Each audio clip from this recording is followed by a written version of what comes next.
Welcome to the GHE. In this tutorial, we'll be covering how to make a functional zombie.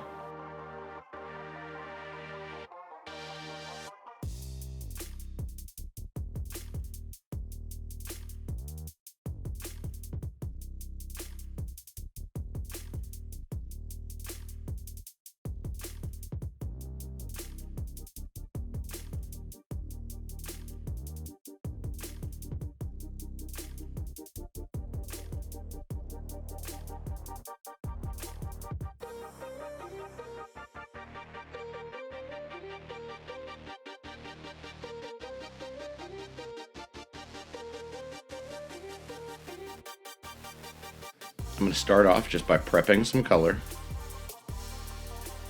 This will be a coil pot. I'm going to take this tube and flare open the end of it so it's a little bit wider.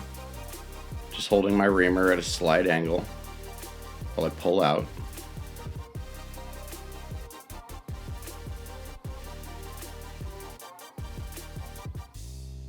Just going to make sure it's flat.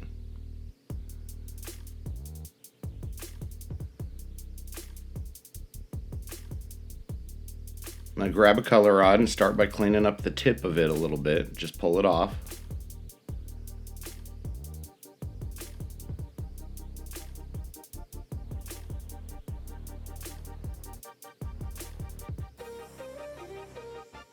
Then I just want to touch down on the rim. Slowly turning the color rod counterclockwise. I'm just going to slowly work my way around the entire tube. Just building up a new tube one coil at a time, just like a snake.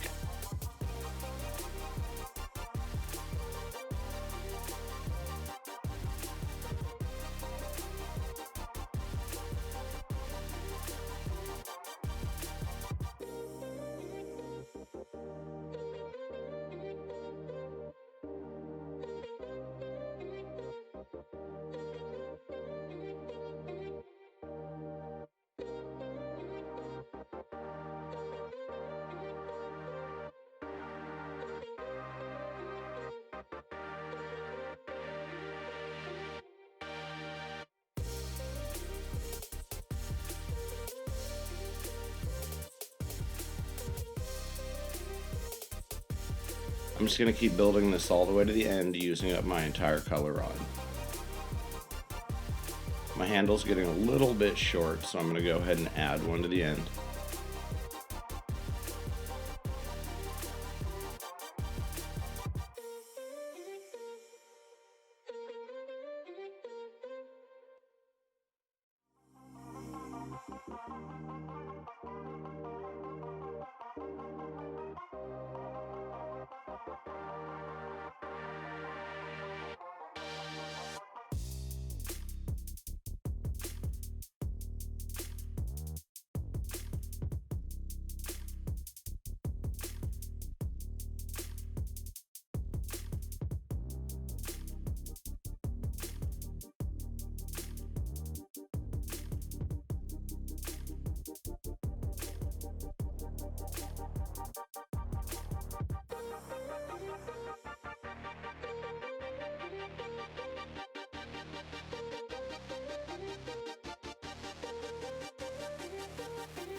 I'm just going to warm all that up a little bit. I still need a little bit more color, so I'm going to grab a second rod.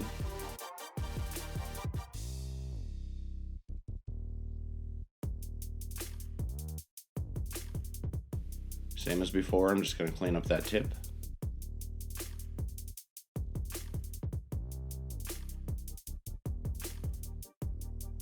And just touch back right on that ring.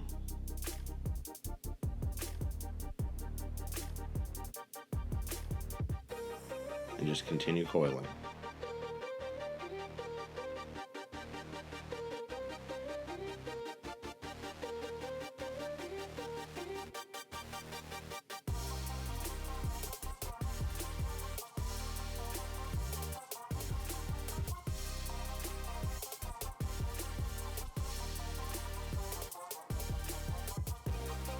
Alright, I've decided I've got enough, so I'm going to go ahead and start closing this up.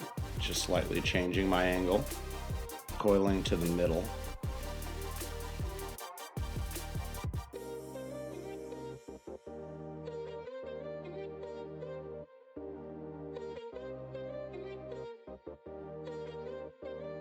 And there we go, all closed up.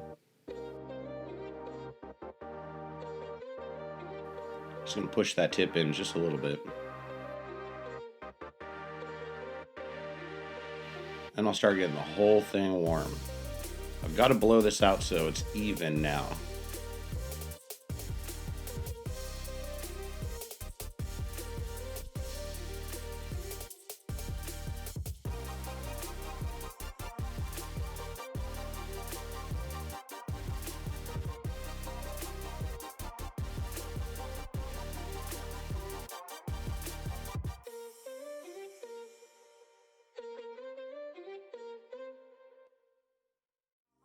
Alright, got this super liquid hot. Let's go ahead and give it a puff.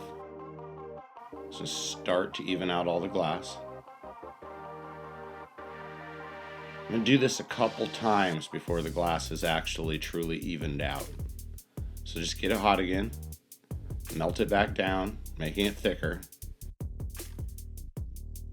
and then you'll blow it back out.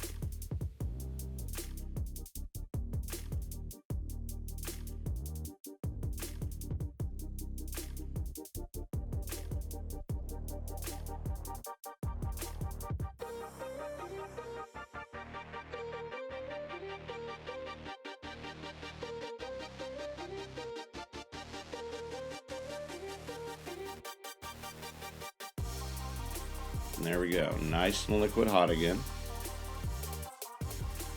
You can really see it moving. I'm going to go ahead and give it some more air. And let's do that another time. It's almost there.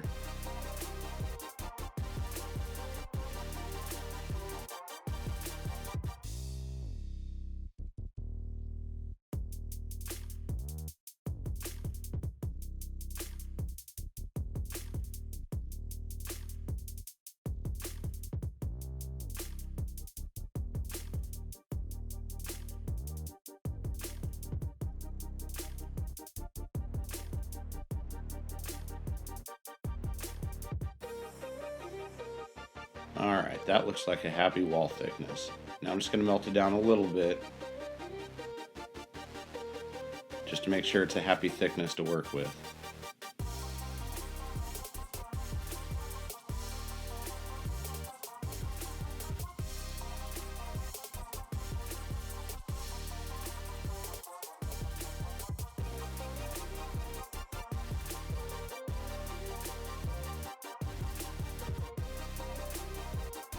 A little bit of air for good measure, but not really trying to blow it up.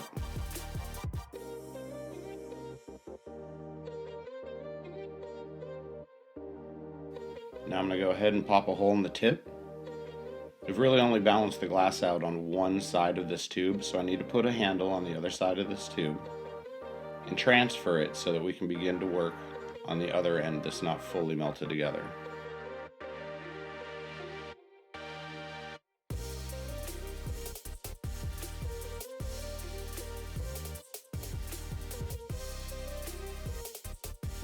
Just want to make sure the hole is the same size as the tube that I'm going to attach it to.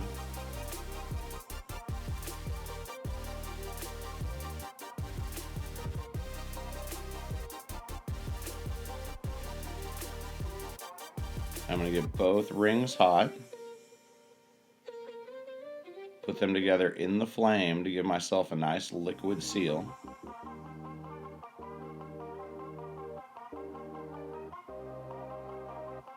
And then go ahead and burn off the other end.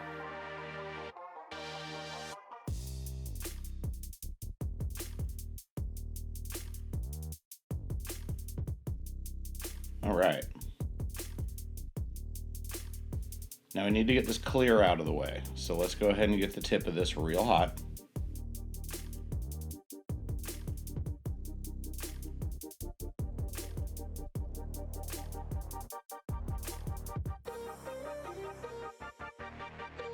and just start to pull it off, rotating the clear rod that's in my left hand, stripping away at that clear glass. A little more left on here, so let's do it again.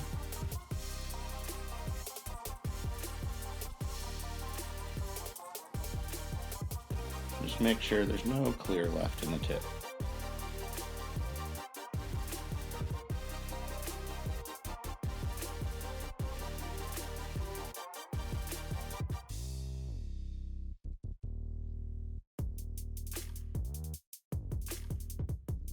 Alright, let's get the whole thing hot, just like we did on the other side, so that we can blow this out and even out the wall thickness of this glass.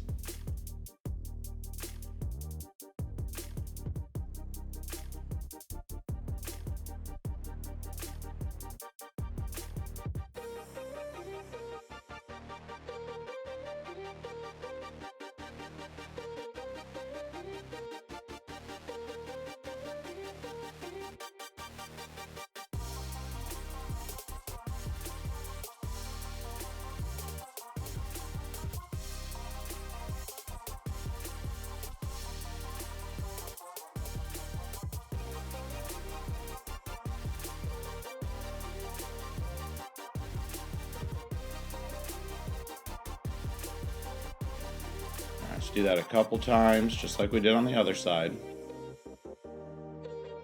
I'm starting to get more and more and more of this whole ball hot, so that when I'm blowing it out, the whole thing is the same wall thickness.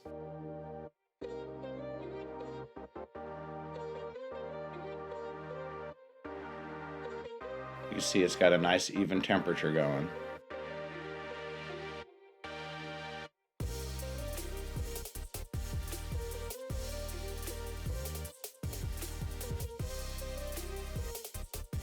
Alright, I'm going to start to drip it down just a little bit. I'm actually going to section this into 2 pieces of glass that we're going to use.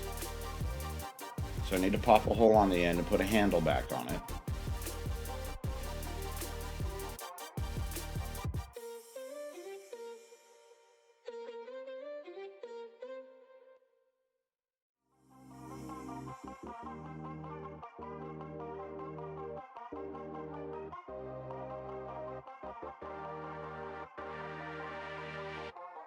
Again, just make sure that the hole is the same size as the handle that you're going to attach.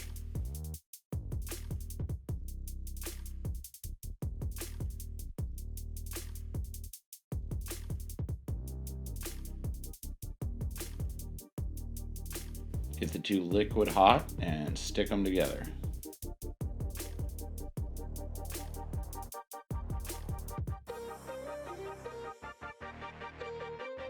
Alright, I'm going to turn on the center fire of my torch, the little pin flame.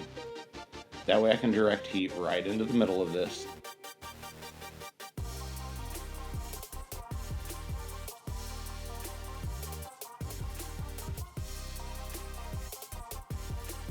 I'm going to take it to my V-marver, which is going to slowly cut a wedge into the glass for me.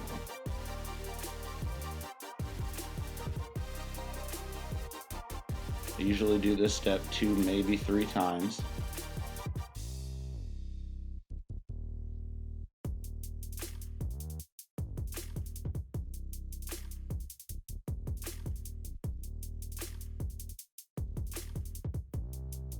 So that's giving us a crisp line, and between the crisp line and the tool cooling it off right there, if we just start to flex this, it'll snap exactly where we put that score line. I'm going to put 1/2 of it away for later.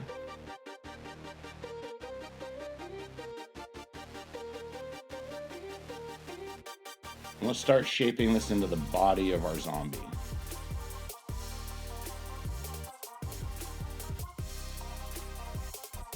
The zombie is going to have a transparent window that's on the back of it.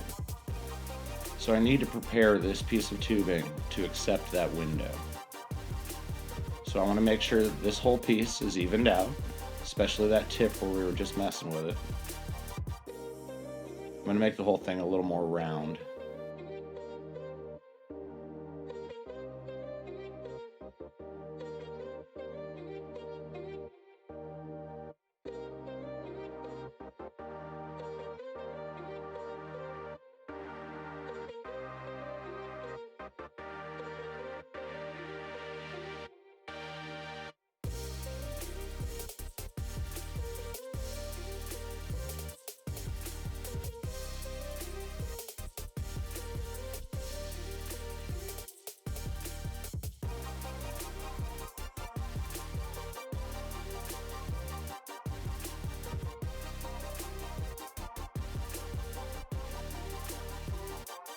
Okay, so now I need to pop a hole right in the end of it to be able to accept the other piece of glass.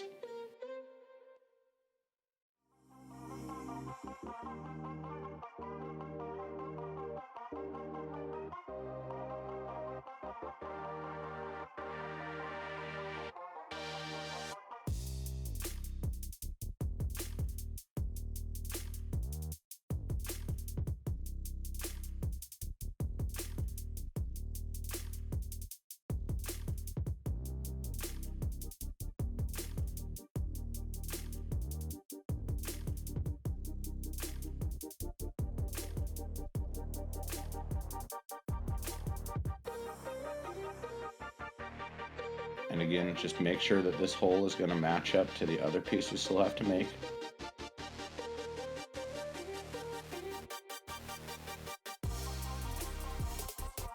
And I'm just going to set this back in the kiln for a little bit.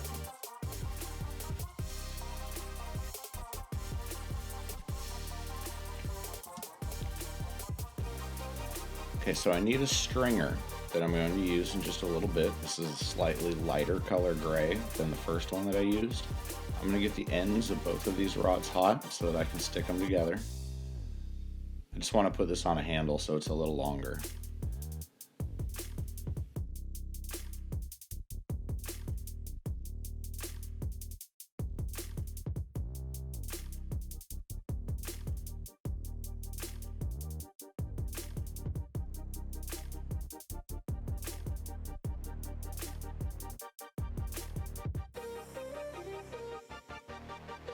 Now I'm going to go ahead and pull a stringer, attach the two together, and just slowly pull out with my left hand, constantly watching where the color rod in my right hand is in relation to the flame.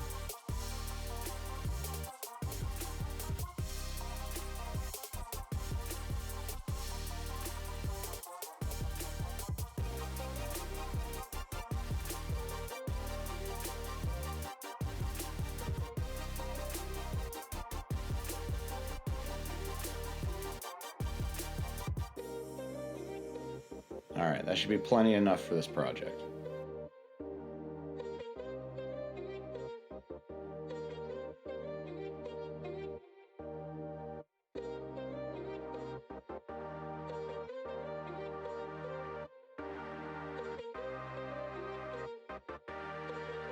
Let's clean up the end a little bit.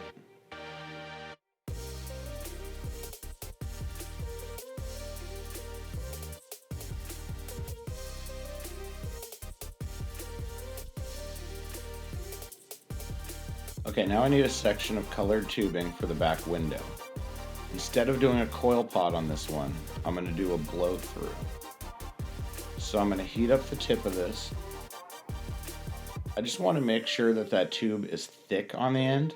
I'm not so much worried about it having a flare to it. I'm going to grab a transparent gray rod.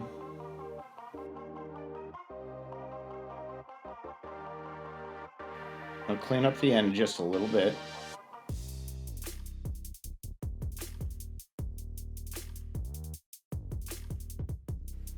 I want a liquid hot ball that I can plug onto the end of this tube.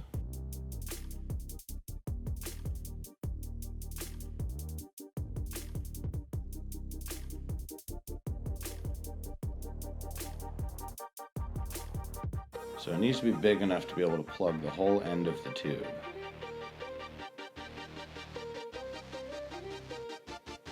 Alright, once it's big enough and hot enough, I'm going to stick it right to the end of that tube. And I'm going to blow really hard right off the bat. It's going to shoot an air bubble into that rod. I'm going to start heating a little further down, making sure not to melt out that air bubble I just put in.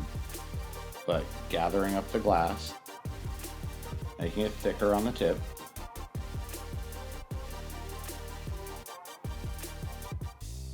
And I'm going to go ahead and give it some more air. It's going to keep shooting that bubble into the solid rod.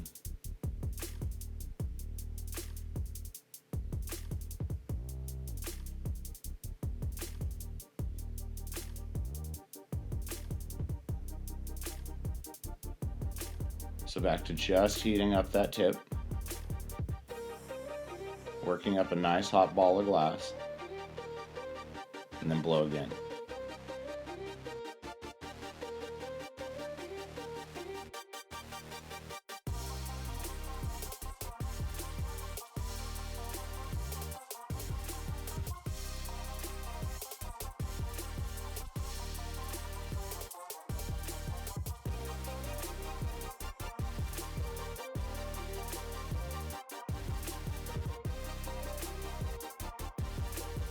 I've got about as much glass as I need, so I'm going to go ahead and pull off my colored rod.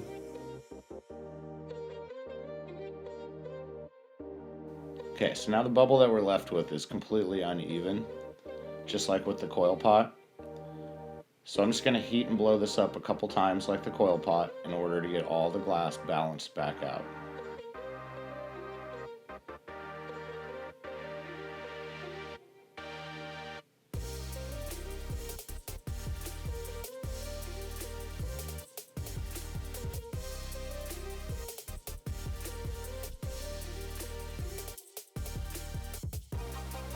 Just get liquid hot and give it some air.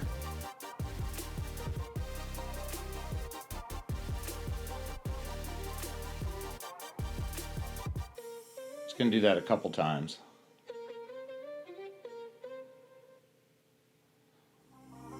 Got a little bit thicker spot on one side, so I'm just giving it a little extra heat.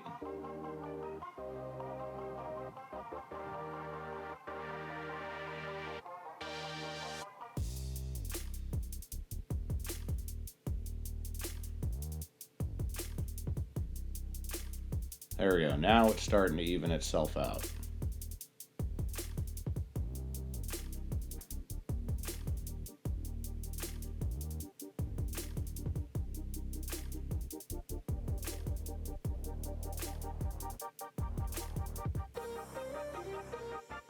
Okay, so this is ready to become our window. So we need to pop a hole in the end, the same size as the other tube that we already created.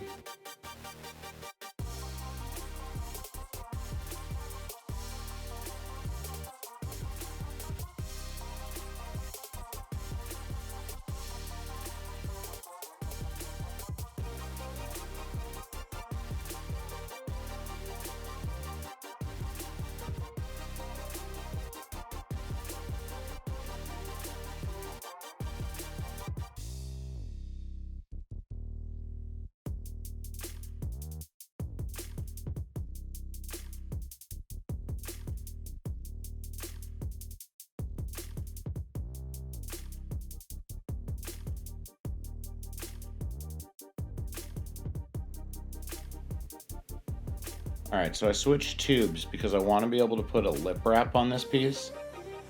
So just a defining line between my main color and my clear window. I'm going to use that slightly lighter gray. Kind of the same way we did the coil pot. I just want to touch down on that lip and start drawing all the way around.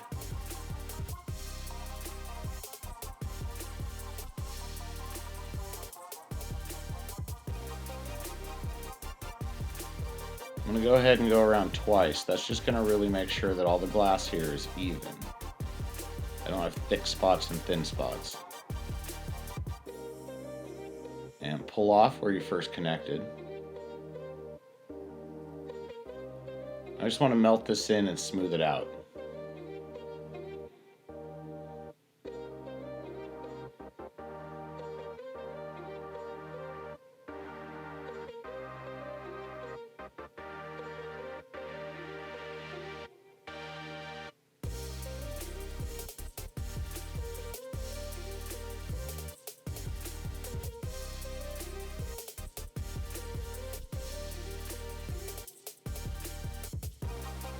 Okay, let's make sure that hole is the same size as the other one.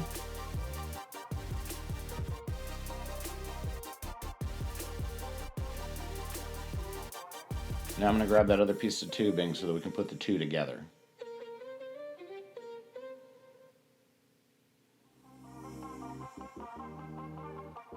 Just going to double check they're the same size. Looks good.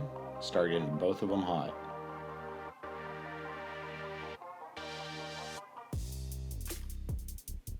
Alright, put the two together and burn off your handle on your window.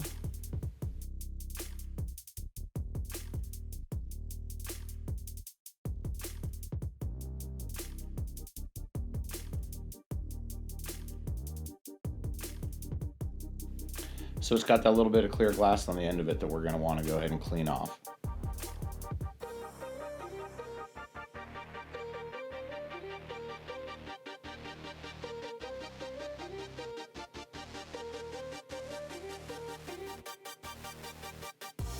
Okay, now I'm putting my heat back to where those two pieces connected. That's going to be the spot that I really want to blow out.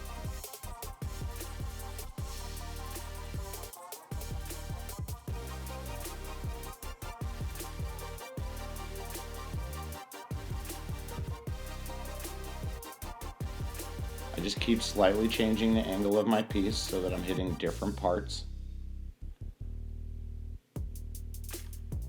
Let's give it a little air and try and blow out that connection point.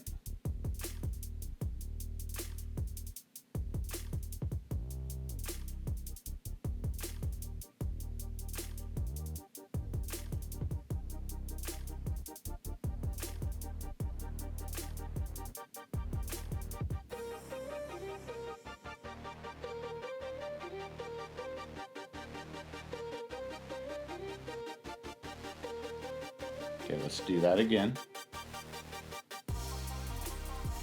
The whole piece is getting more and more consistent each time we do this.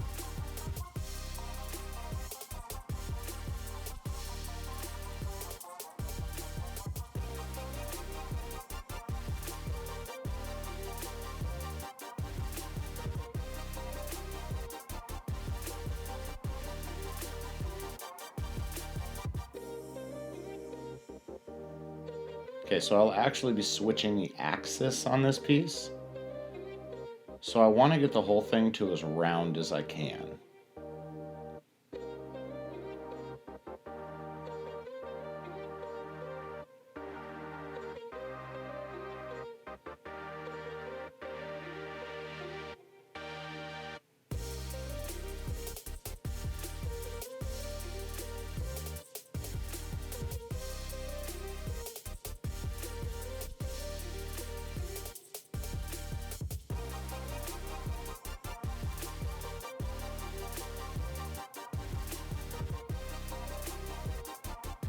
Alright, that's looking pretty good. Now to switch the axis, I'm going to need to go ahead and put a hole in the side. That way I can put a handle on the side.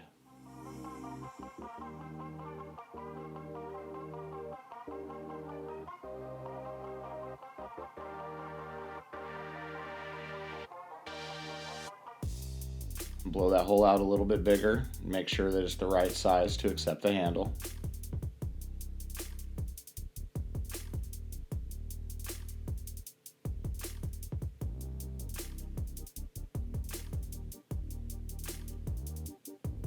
Okay, grab another handle and start heating up both rings.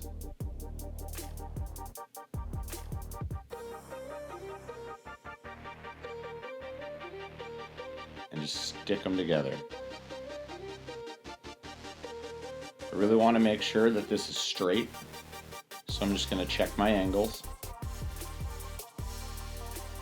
And then go ahead and burn off your original handle.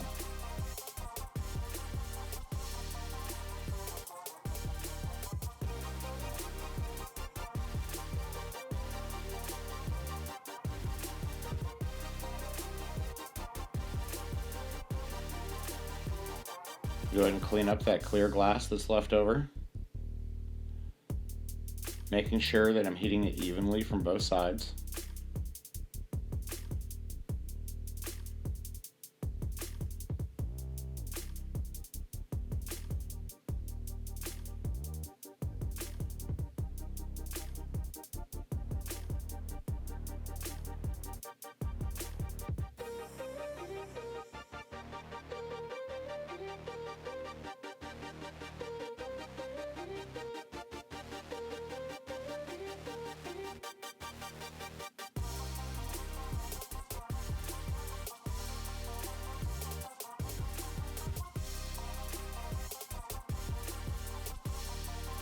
Okay, now that that's off, we need to get that little tip blown out.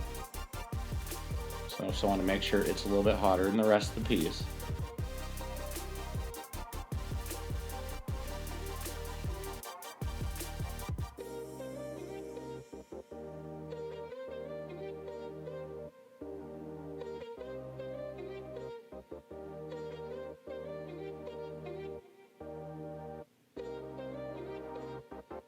Okay, now we've got a nice bubble. I can start getting the entire thing warm. We're going to begin to shape this into the body of the zombie.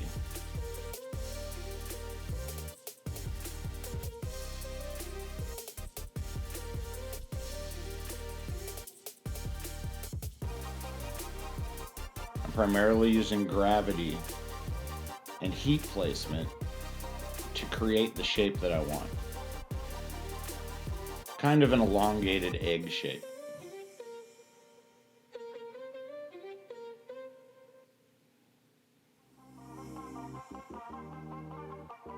Making sure to turn in both directions so that I don't accidentally twist the window that's in the back of the piece.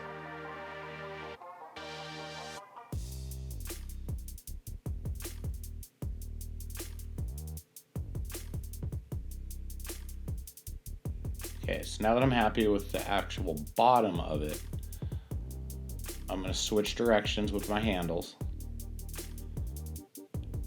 And that way I can shape the top part of it. More or less the shoulder area.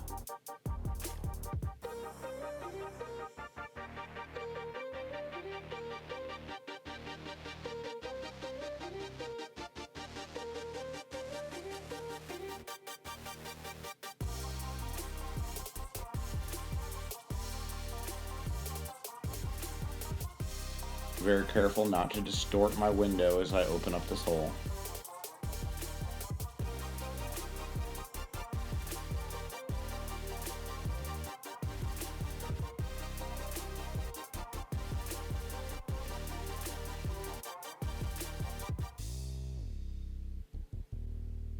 Make sure you have a good liquid attachment.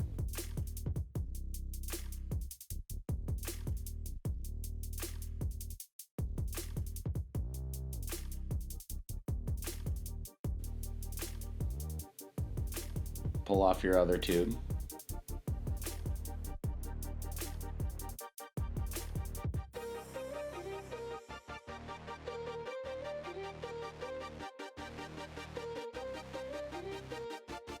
And so as we clean up the clear that's on the end of this tube, be very careful with your heat so that you're not pulling around that window and distorting it. We want to just remove the clear glass and nothing else.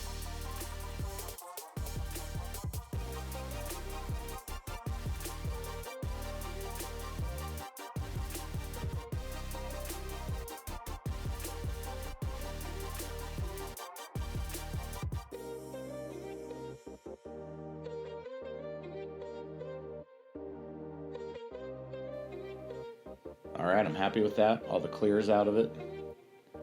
Now I can start heating up and shaping the top part.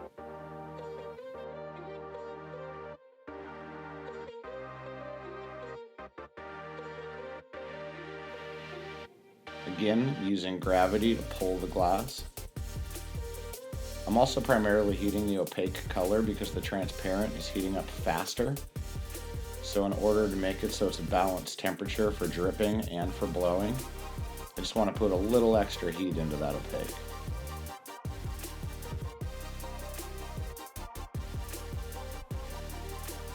Just checking that that window's straight. I'm real happy with that shape.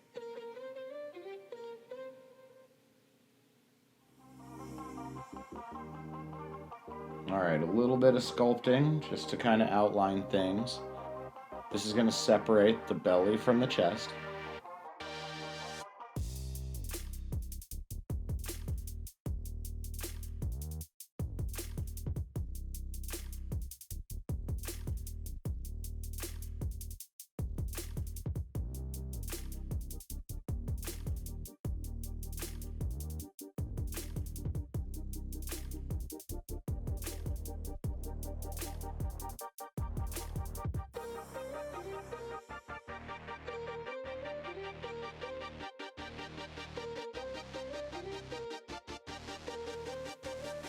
Okay, so we're gonna have to put a head on this thing.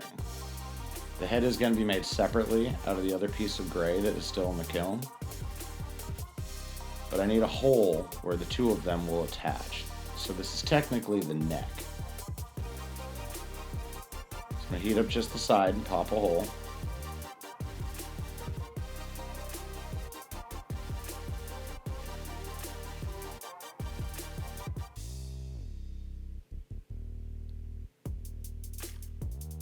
And I'm going to open it up to a reasonable size for the attachment of the head.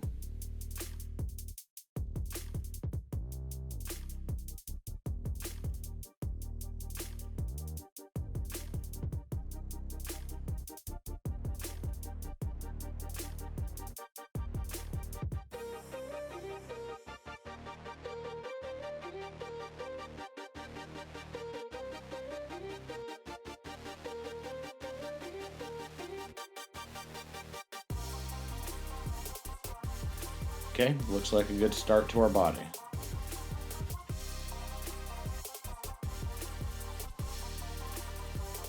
Balance out the temperature a little bit, then tuck it back in the kiln.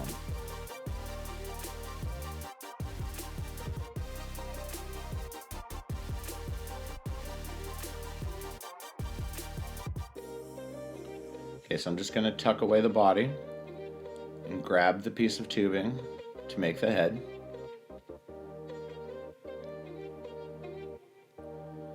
The first thing that I need to do is to close up that hole that's on the end.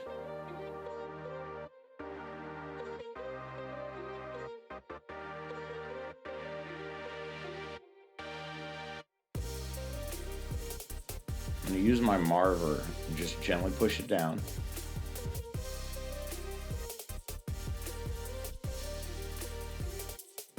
Just making sure that that hole is closed. Put a little bit of air into the piece. And I'm just going to start getting the whole piece warm.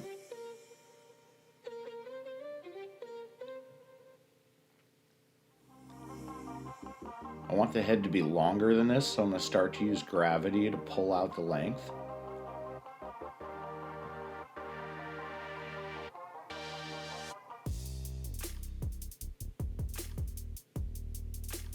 Just going to give it a little bit of air, make sure it stays round.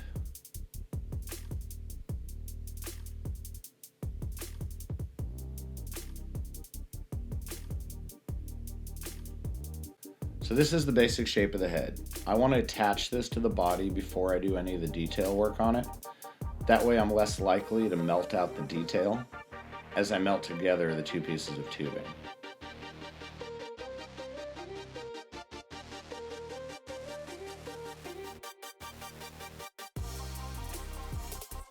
So I'm just going to pop a hole, make sure that that hole is the same size as the one that I previously created in the body.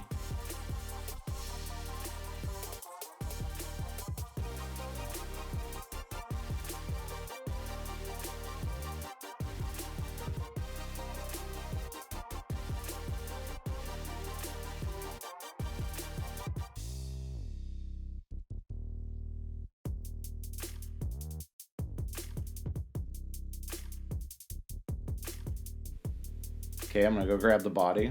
The first thing that I want to do is just make sure that the holes line up. Alright, that looks good to me. I'm happy with that. Let's go ahead and put them together. I need to heat up both holes evenly, so I kind of dance them in the flame. So they're both getting heated from all sides at the same time. Once they're hot enough, go ahead and stick them together. And slightly pull apart. That helps to create a better seal.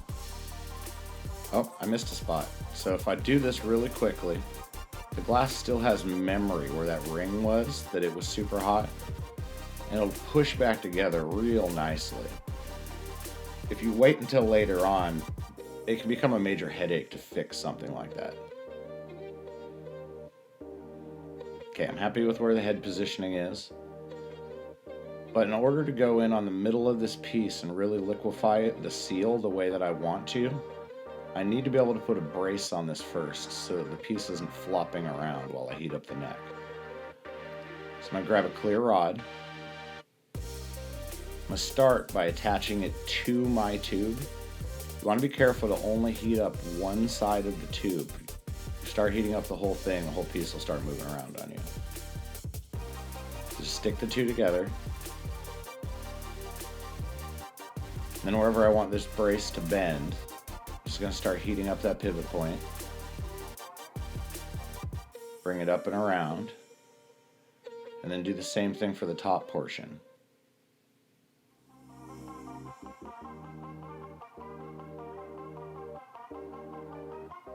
Alright, bring it around and attach it to the very top of the head. Make sure that each one of these is a liquid seal, or it's not going to do you much good for strength. Okay, now let's go right back in on the neck. I don't want to heat it all up super fast at once until my braces cool down and solidify.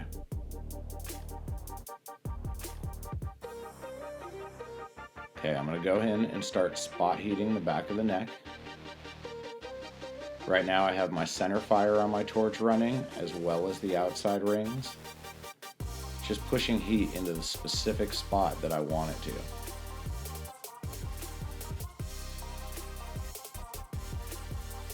Just going to give it a little bit of puff. Making sure any pieces of glass are balanced out is melting down the glass to a thicker point and then blowing it back out. Melting it down thick and then blowing it back out. Doing that a couple times really helps all the molecules blend together and become one piece of glass rather than two pieces of glass stuck to each other. So I'm going to go ahead and start melting in the bottom of the neck now.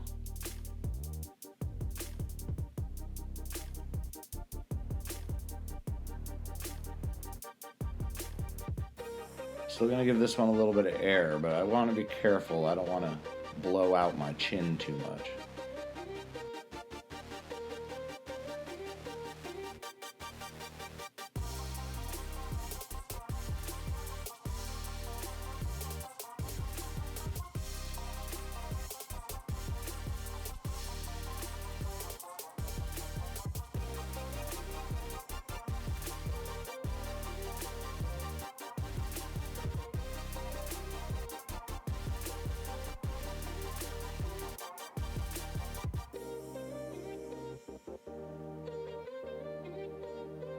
Alright, everything's looking nice and evened out. Now I need to get rid of my brace. I don't want it there anymore. It'll just be in my way for the other part of the sculpting. I want to get the top of the head to its final shape before I start sculpting.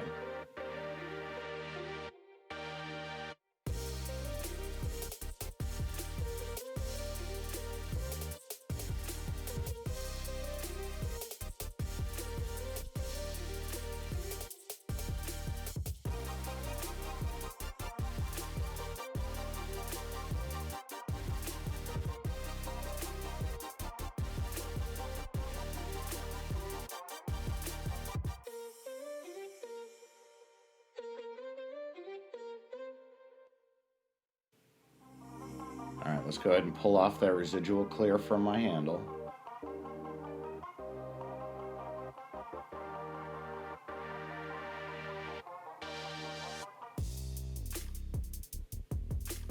Give the top of the head a little bit of air, just rounding it out.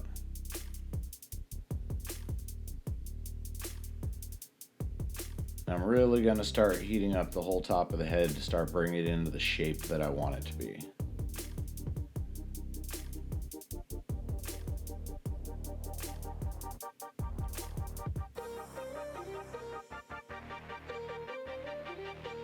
So I'm just allowing it to kind of sag back.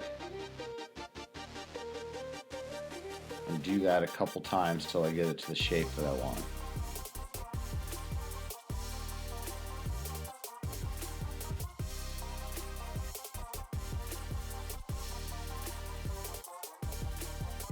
Same thing, just kind of let it sag back.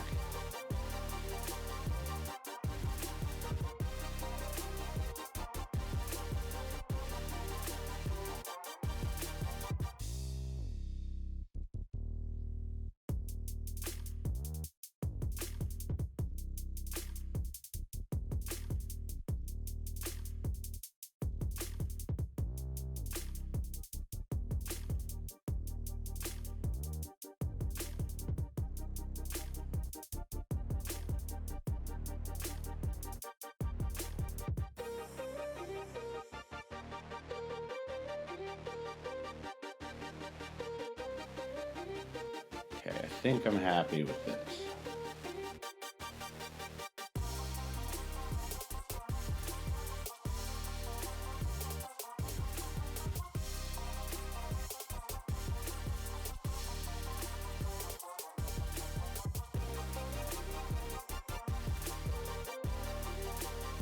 All right, go ahead and just tuck that back in the kiln.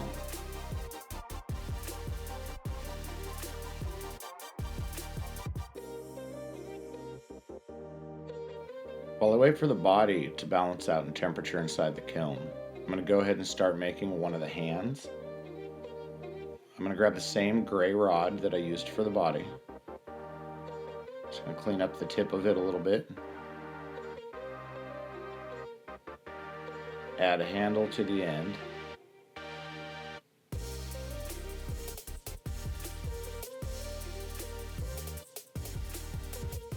And start pulling down a stringer that I'll be able to use for fingers, thumbs.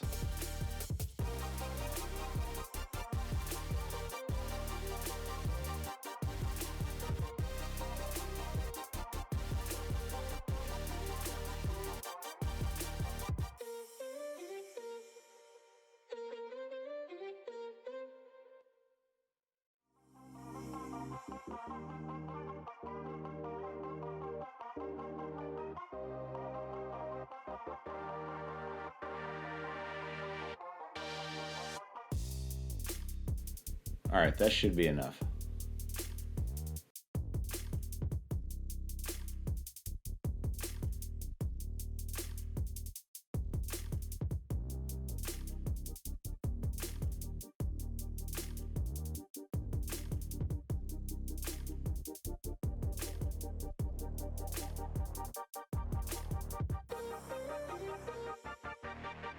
So on this piece, we're actually going to give it fingernails and toenails. So I need a little bit of this brown tan in order to make those.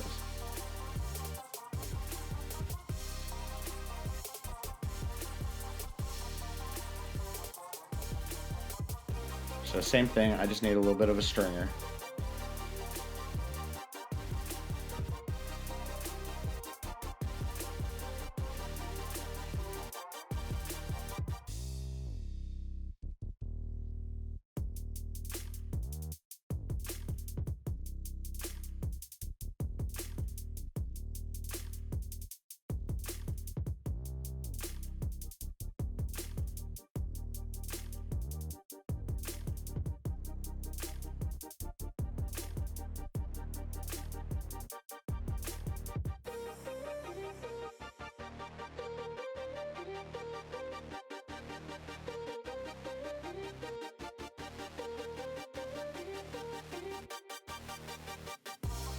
All right, that's good.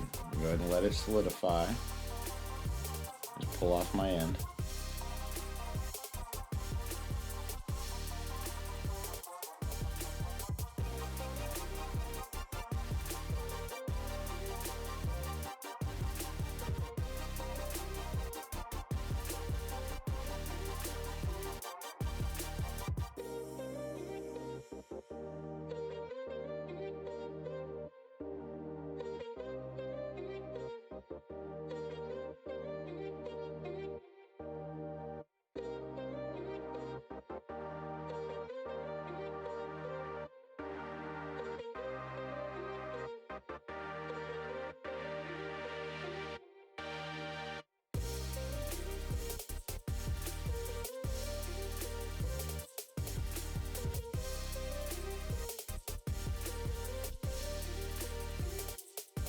Okay, and this piece is gonna need some eyeballs.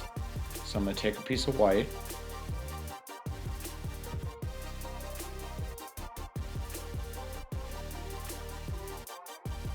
I'm gonna first make myself a puntee that is the same color as what I will be punteeing to. The white rod I'm then gonna heat up into a round ball, the size of the eyeball that I want it to be. Let it cool a little bit, and then just get my punny rod warm.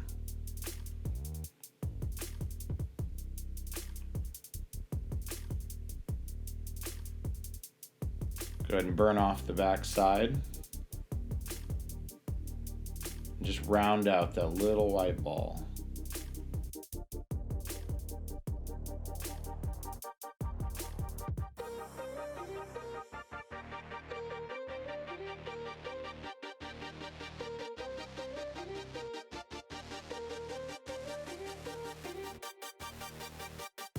All right, I'm gonna set that to the side. Our zombie's gonna need 2 eyes, so I'm gonna go ahead and do that again.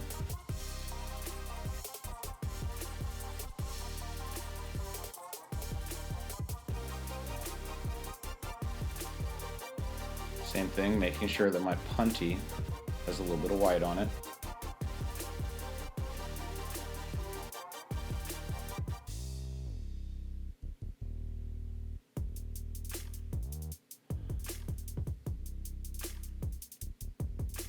I always try to make my punty the same color as whatever color I'm puntying to. It makes for a better bond. Also, when you break your punty off, if it were to leave any glass behind, it's going to be the same color as your piece.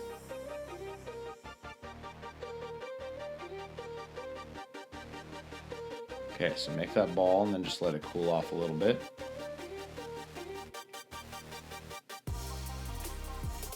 Attach your punty.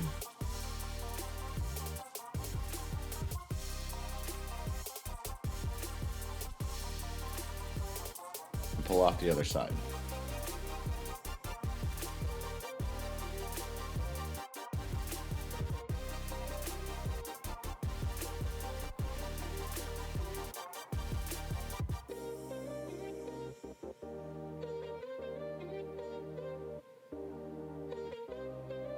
All right, finish rounding that out and then just let it cool off.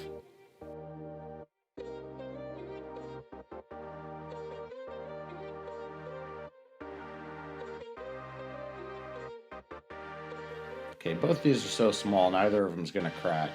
And I'm going to want them to be pretty cold when I do the final attachment, so they're just going to sit on my bench until I'm ready for them.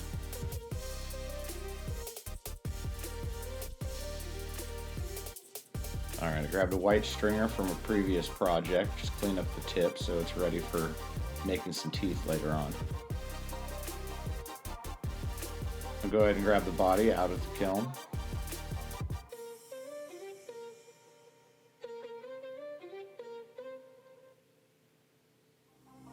The first thing I'm going to do is I'm going to start shaping the mouth. I want to know where the mouth is going to be before I place the eyes or other details. So I'm just heating where I want to make an indent. Gently push on it with my reamer. Get a feel for where I want it to be.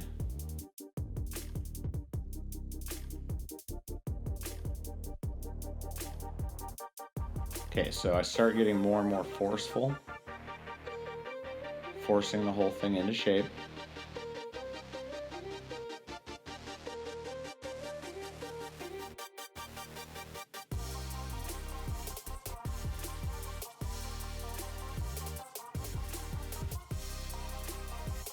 Just crisping up the top of that mouth.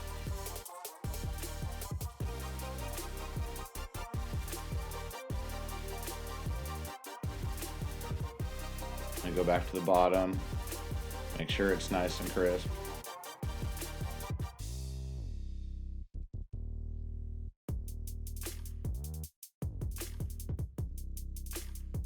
Okay, now I actually want more mass here.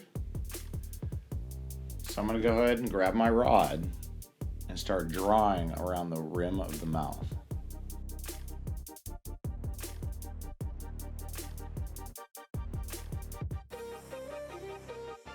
Just building up those layers of glass right where I want them.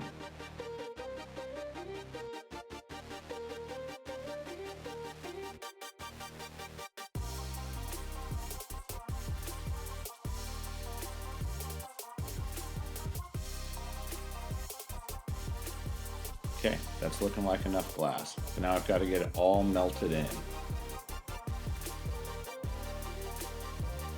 And make sure I do the outside make sure I do the inside.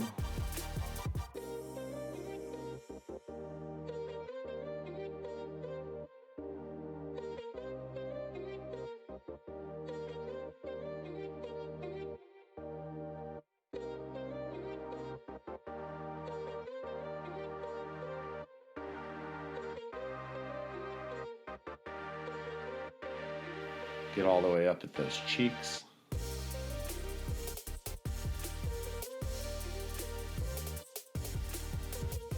Just gonna kind of help it into shape here a little bit.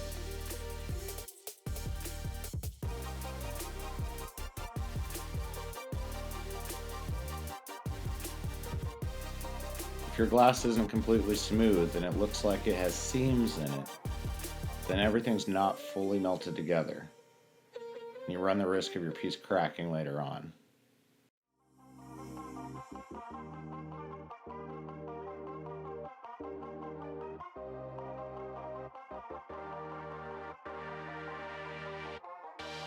Okay, I'm going to start to shape that mouth again.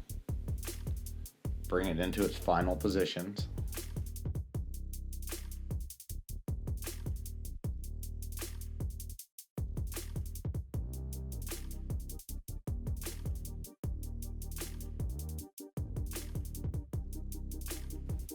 Just going back on the inside, really making sure that's all melted in properly.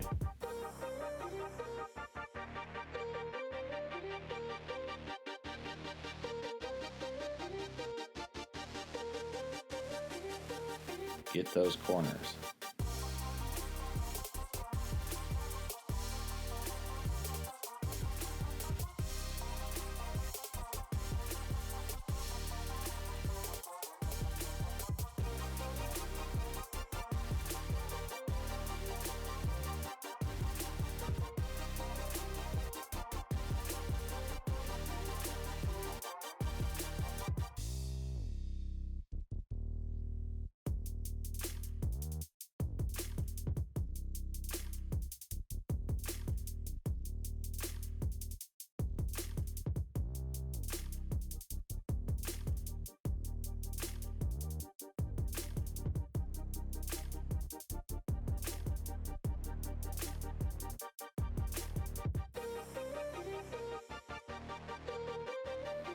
Alright, now that I'm happy with the mouth, let's go ahead and put the eyeballs on it. I want these eyes to look sunken in. So I need the piece itself to be much hotter than the eyeball. But if the eyeball doesn't have a little bit of heat in the backside, it's not going to be a true seal, and it will break on you later. So stick the two together and kind of jam the eyeball in there. Makes a nice divot, eye socket. Snap the punny and fire polish the front of that eye.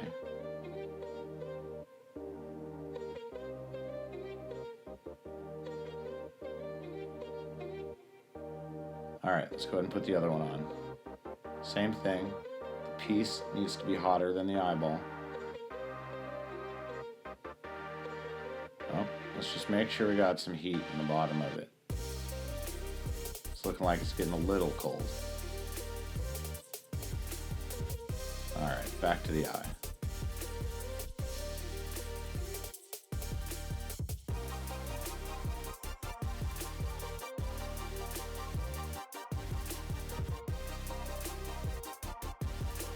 Hold it for a second while it cools. Snap the punny off, and round out the eyeball.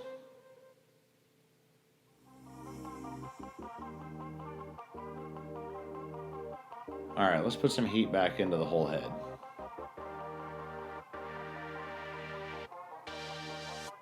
Don't put the heat into the body at this point. You haven't touched it in a long time. There's no point in touching it at all.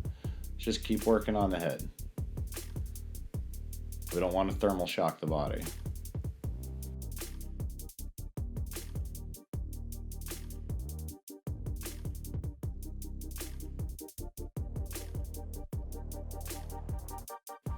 Alright, let's put some teeth on this. It's going to need gums first. Start in a corner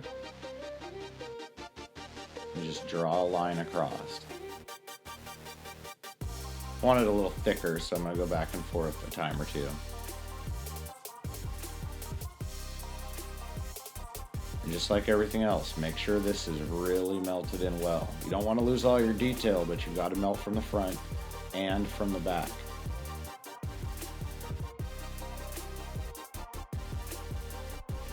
Alright, let's put the top gums on there.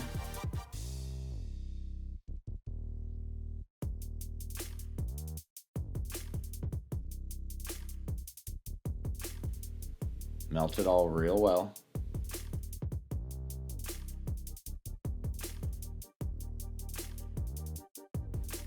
And now put some heat back into the whole head.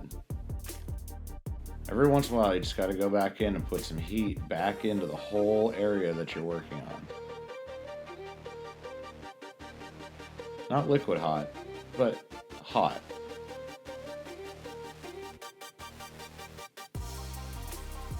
Alright, let's keep going with this to get the teeth put on it.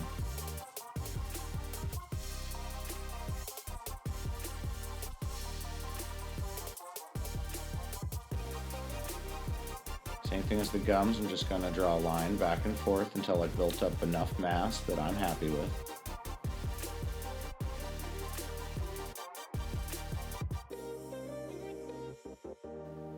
Melt those couple layers together, and while it's all still liquid hot, I'm going to use my scissors, starting in the middle and cutting up to the gum line. You can get a little bit of dust inside the piece when you cut these teeth, so I keep blowing it inside of it to blow them out.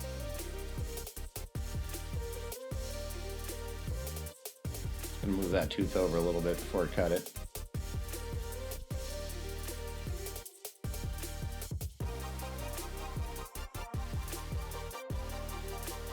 Okay, let's go back and do the other side.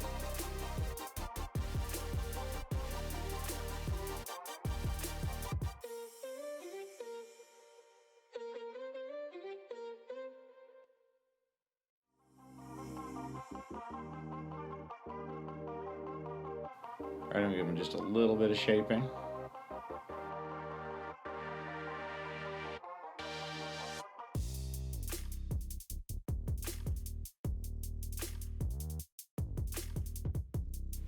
Back to putting some warmth into the whole head.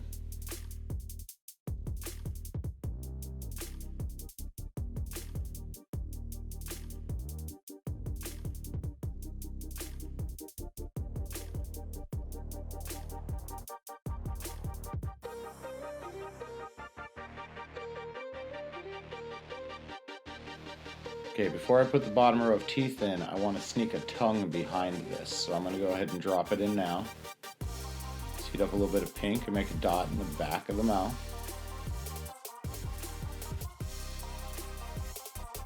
Make sure they're nice and melted in. And with my butter knife, I'm just going to make a small little line in it.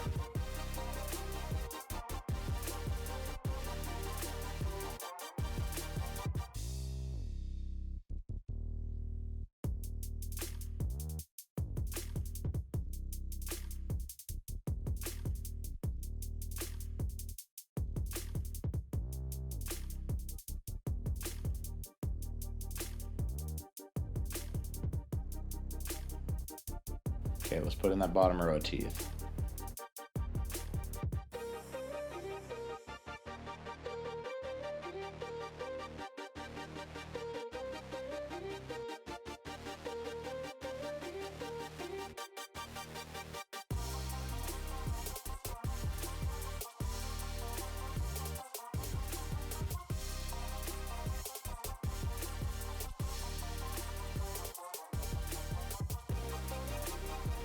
Again, just make sure they are well melted together.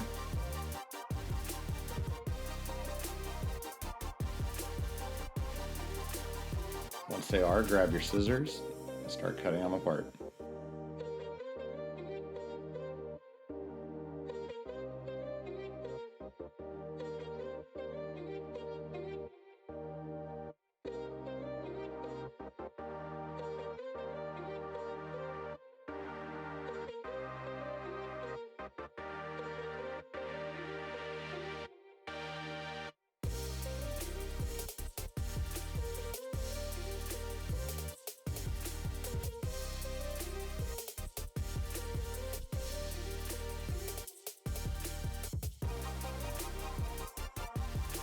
so I'm just going to move them around a little bit, give them a little bit of shaping.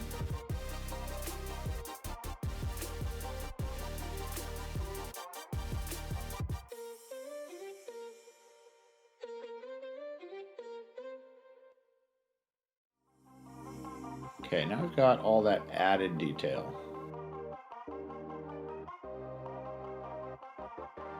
Okay, now we've got all of our added bits put onto this face.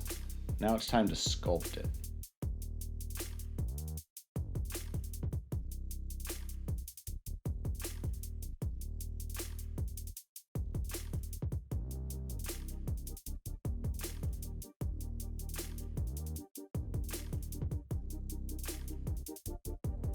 Okay, I want to give him some eyebrows.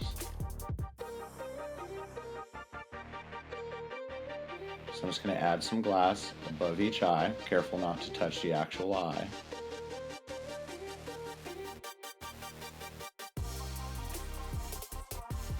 Melt it in real well and just give it a little bit of shaping.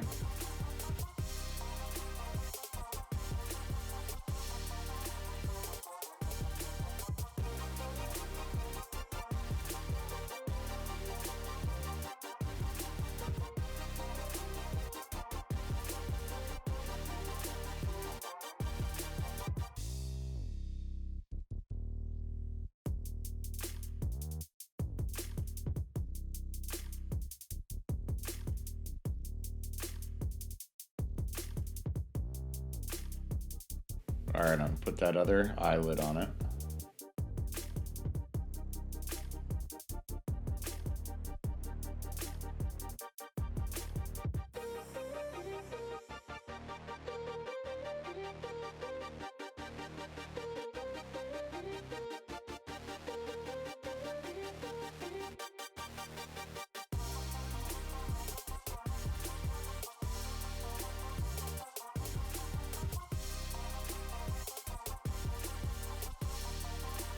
Alright, let's give us some of that sculptural detail. Let's cut in a couple chins. Start giving him his wrinkles and his folds.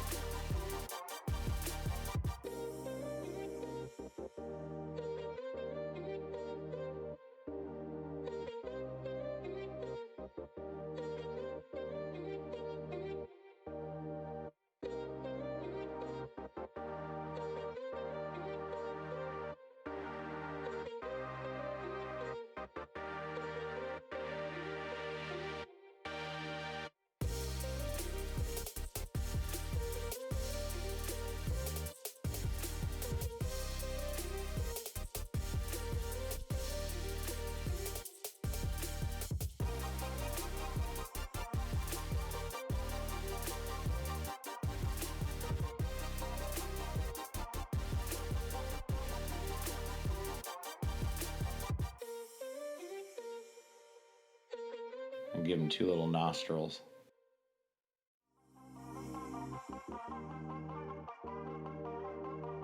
Shape up that nose a little more.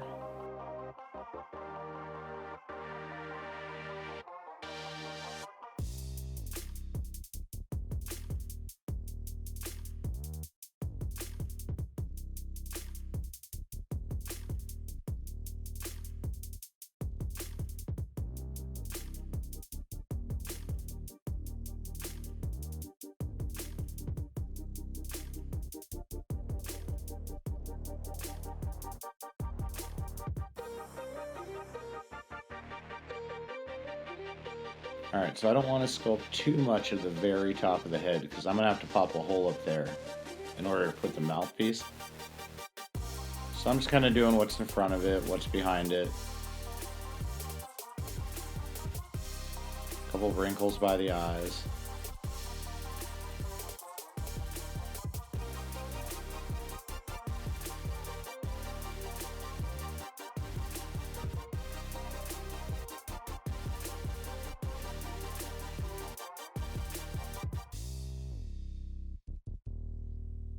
Go ahead and move those lips around a little bit, that chin.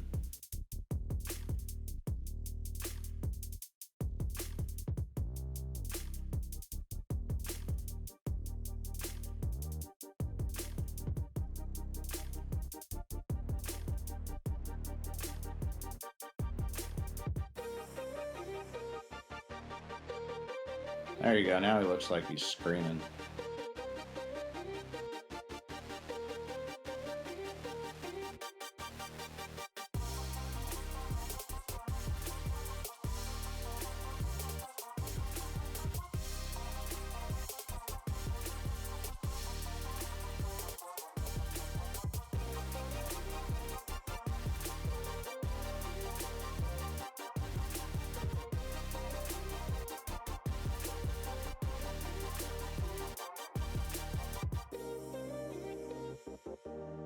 Okay, there's our finished face.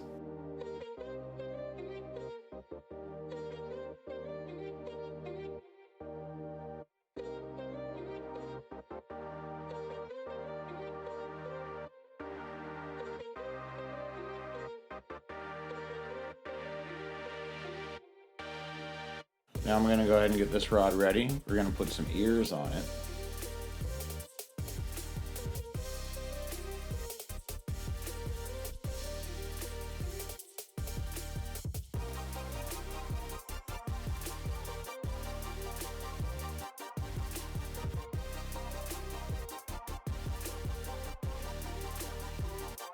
Place a hot ball on the side, melt it in really good, and squeeze it flat.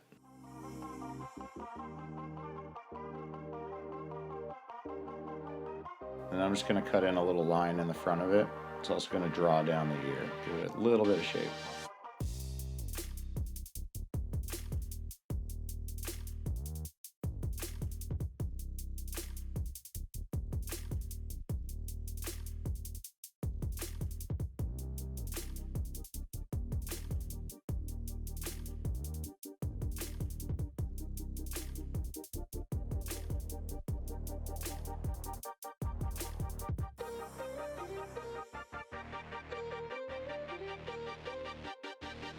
Okay, let's go ahead and put the other ear on.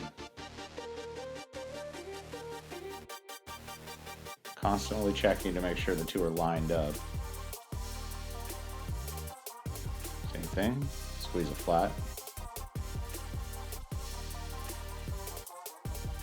Just give it a little bit of shape.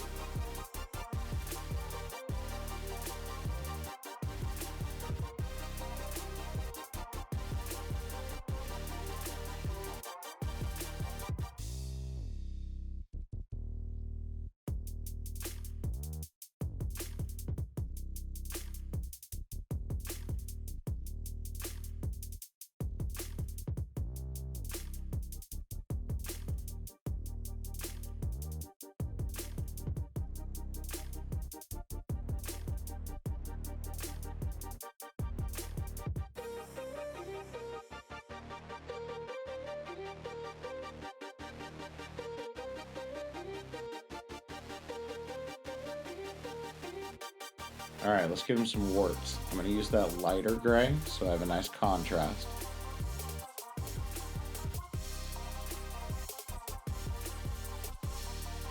Just going to put a series of bumps on him.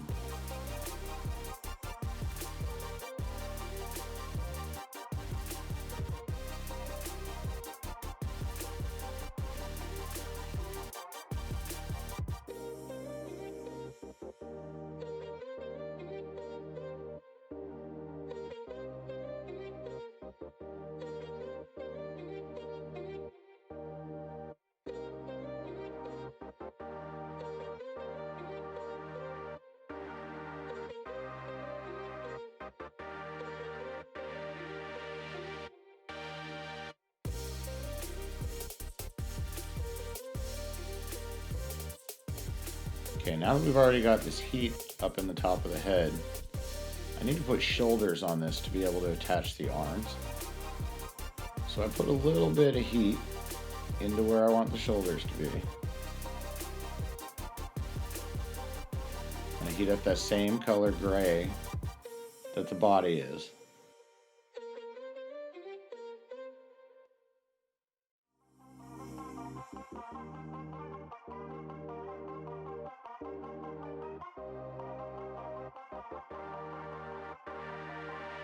And really, this is nothing more than just placing a liquid ball of glass where you want it. kind of like a big wart.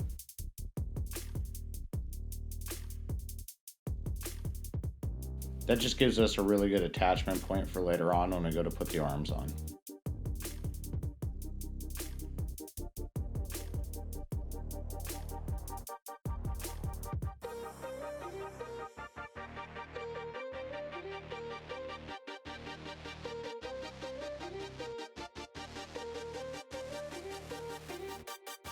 Okay, let's go ahead and put the other one on.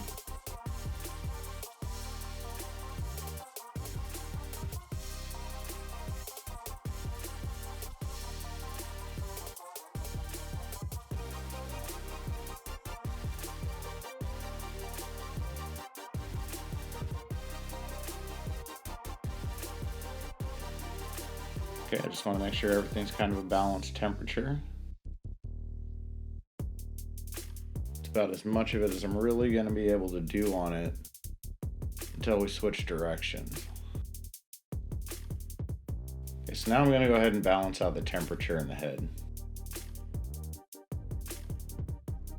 Just make sure everything that I've been working on is a nice, comfortable temperature.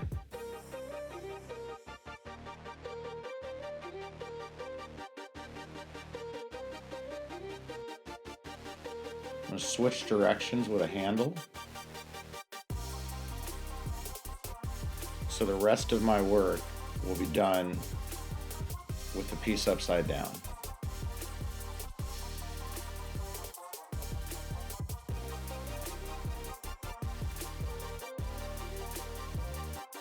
Make sure that hole is the right size to accept the handle.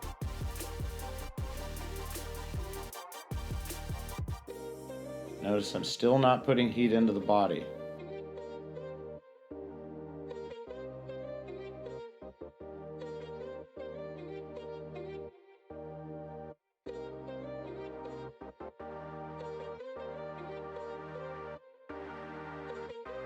Alright, get both pieces liquid hot and join them together. This will be your handle for the rest of the piece. We still got arms and legs and other heavy things to put on, so make sure that seal is really good.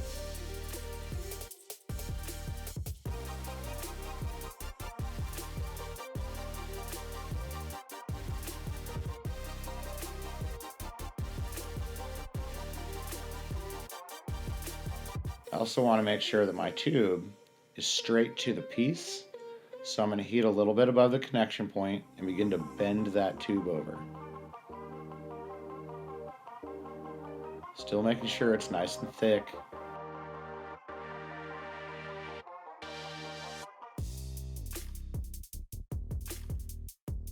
Okay, so now that we're all centered up to the piece, we've got it on another handle. I need to take off my original handle. I do not want to put heat into the body of the piece or I risk cracking it. So I'm just going to go to the clear that's at the bottom.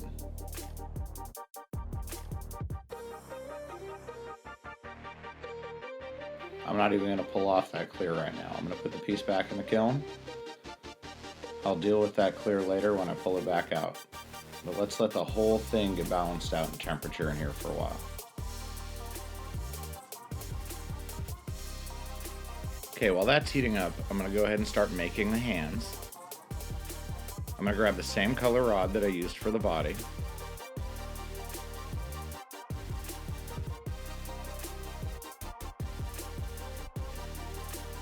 Just going to stick it to a handle.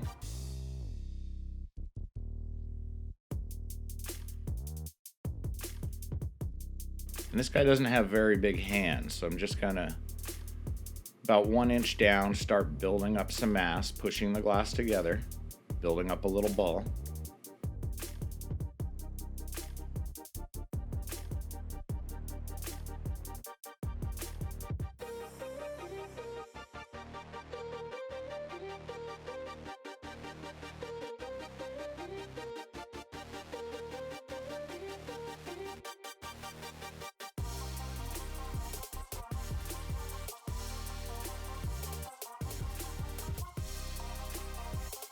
Let it hang just a little bit to give the arm a taper, and go ahead and burn off my rod.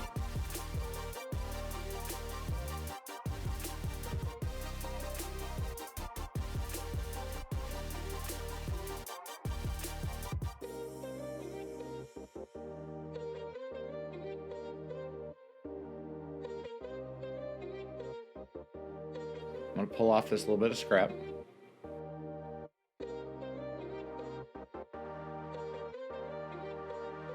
And just kind of round out the tip of the hand.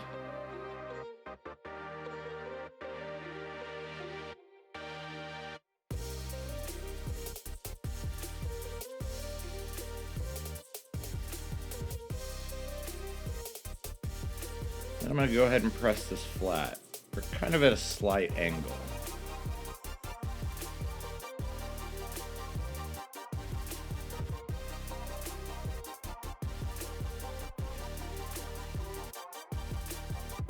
Just going to melt the tip of that back a little bit, thicken it up before I attach the fingers.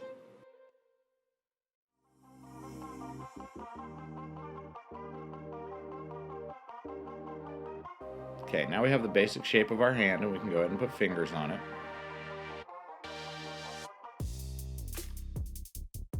I'm going to start with the middle finger.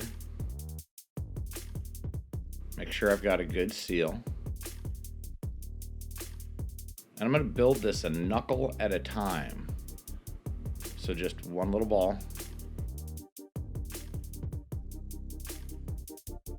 Same thing. Same size little ball.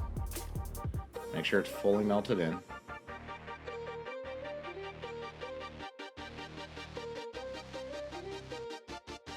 All right, one last finger.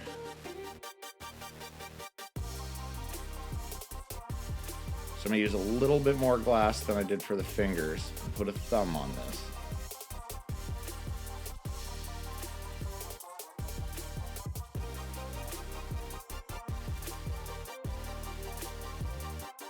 Okay, so we'll go ahead and do the next section of the fingers.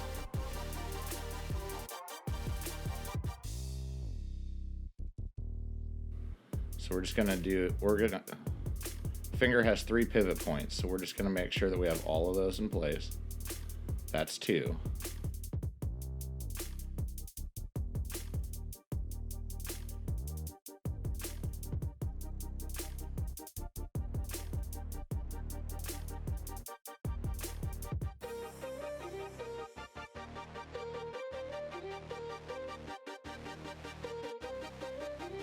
Make sure all these are melted in really well so your hands aren't falling apart later on.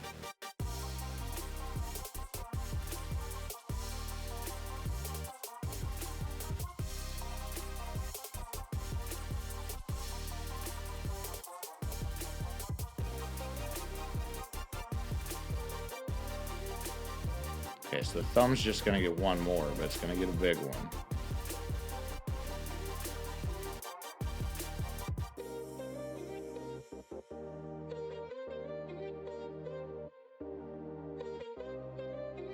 And I will go back in and put the fingertips on.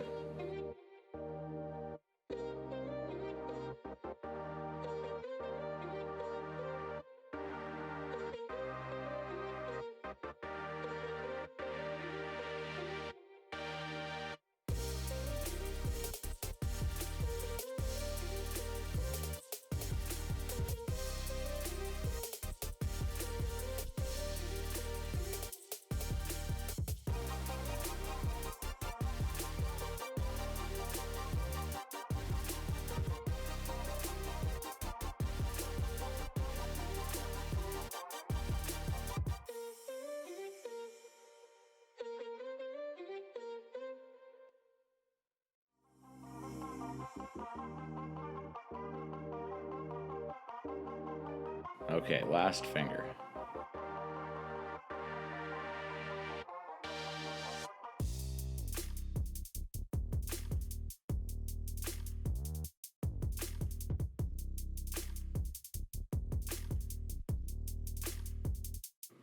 Okay, now we've got the whole hand done, but we need to put some details into this.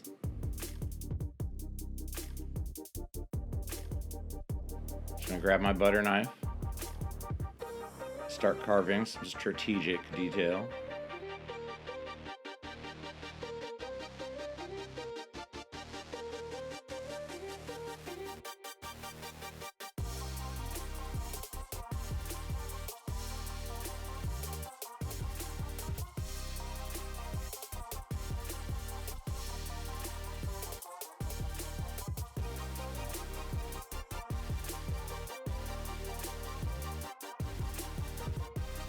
So I'm just going to make each one of my fingers a little more stumpy.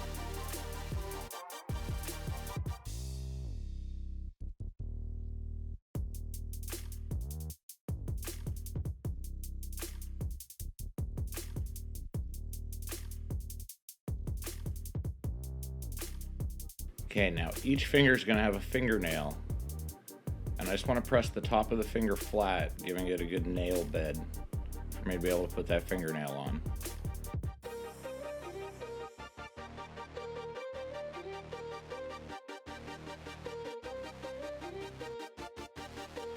I'm going to grab that brown stringer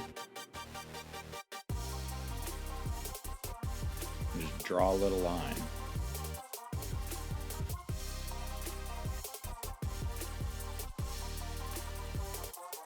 I just kind of push it around while it's hot.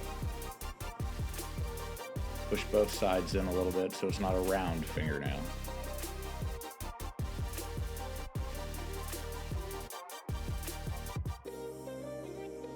I'll just go ahead and do that 3 more times.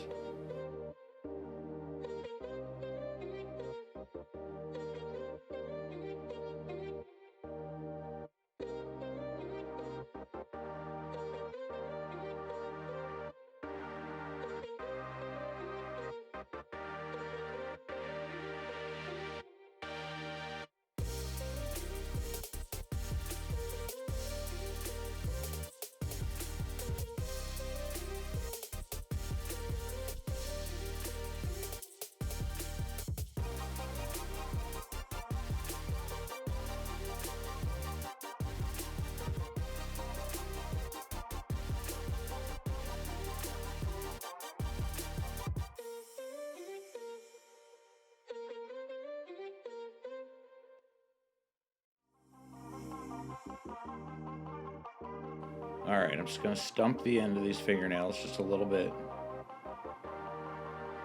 Make them look a little creepy. Not so cartoony.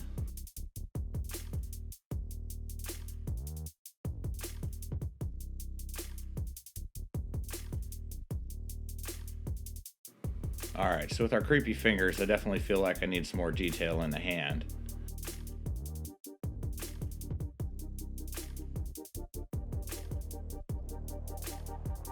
Be careful not to get your butter knife hot. It will stick to the piece. I do all my working of the glass with a metal tool outside the flame.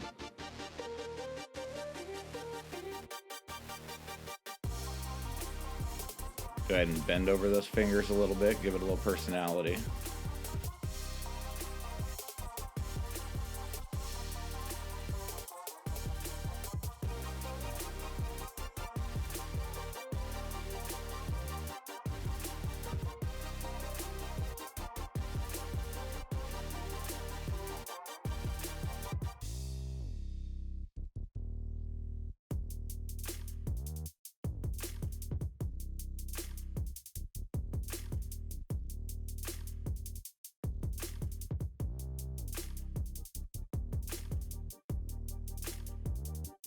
Give the whole hand a little fire polish on the inside now that I'm happy with its shape.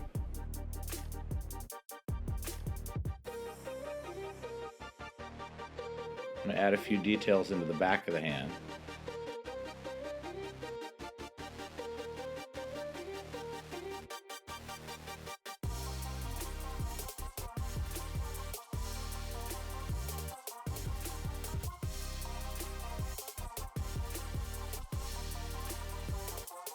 And I grabbed that lighter gray stringer. It's a good accent color.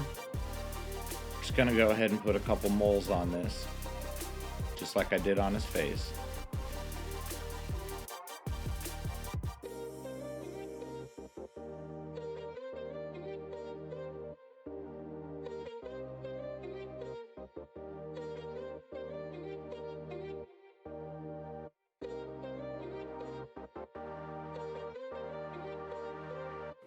Alright, I'm happy with this creepy little hand. So I needed to punchy to it. Our attachment point is where my handle is. So let's attach a rod, liquid seal so it's not going to break. I'm using that light gray again and attaching to one of the dots. That way when I pull off later on, I have an easy way to detach my color rod, and it'll just round back out into that ball.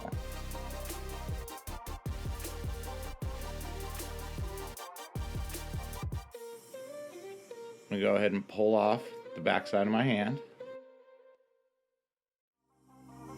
And this hand is all ready to be attached to the piece.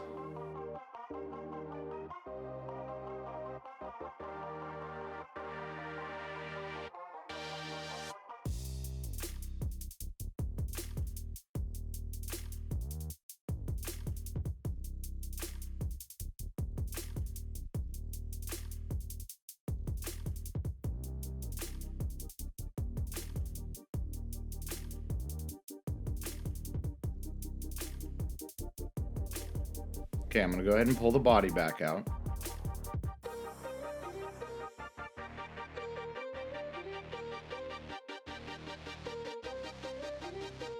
I'm going to start by pulling off that clear that's on the bottom.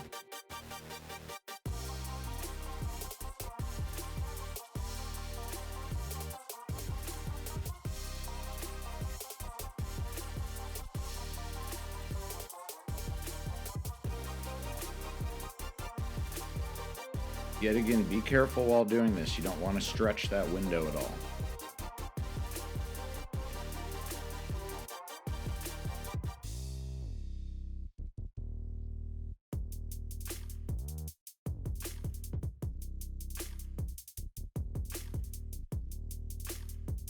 There we go. Now that I've got it all off, I'm going to go ahead and heat up the whole stomach.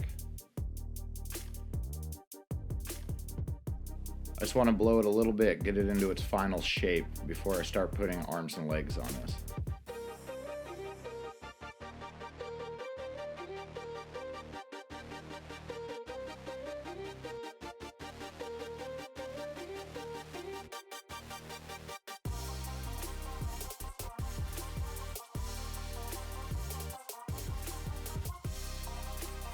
I also want the stomach to come forward a little more, so I'm going to stop turning while I blow and just allow it to drip a bit.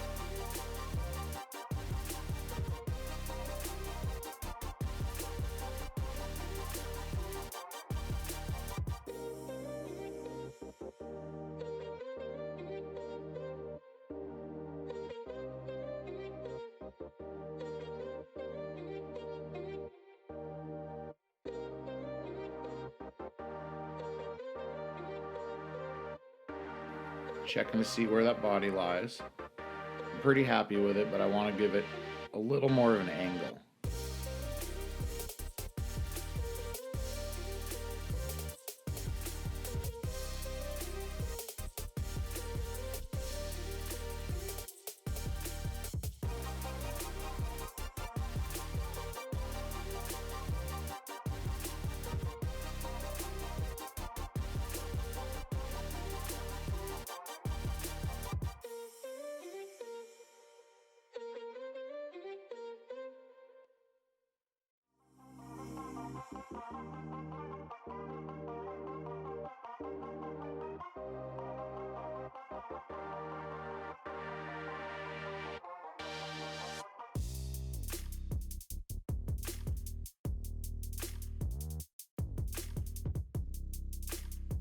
Still not quite happy with where the body is positioned, so I'm going to go ahead and let it drip some more.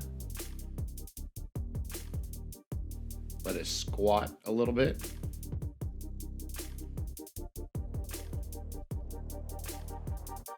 Alright, that's looking pretty good. I want to change the angle on it a little bit. Give a little more movement to the body.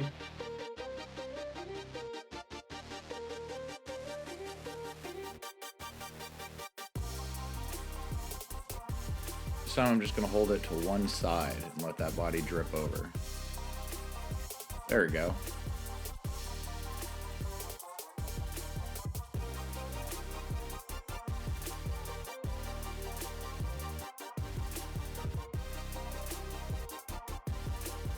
So I'm just kind of checking it out, making sure I'm happy with it.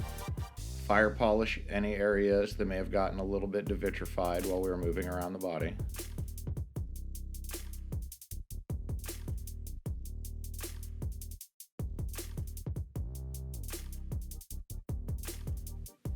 Okay, so when I'm working on these sculptural pieces, especially with that face detail, I try not to leave them outside the kiln for too long. So I'm going to go ahead and tuck this one back in the kiln. I'm going to grab the hand, and I'm going to set it on the bench and use it for size reference while I go ahead and make the second hand.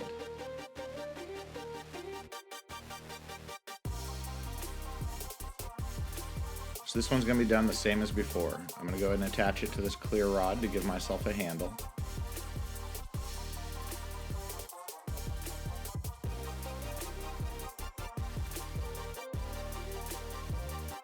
And then I'm just going to start building up that glass.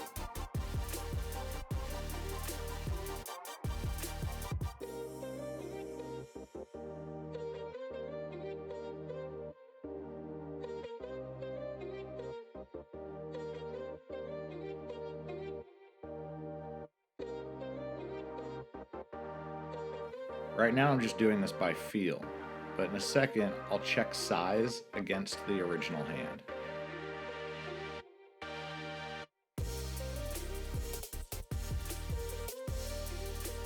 Just trying to help it get a taper to it.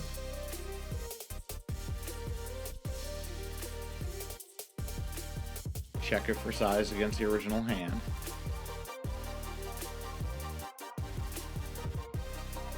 Alright, I'm going to go ahead and burn off my color rod.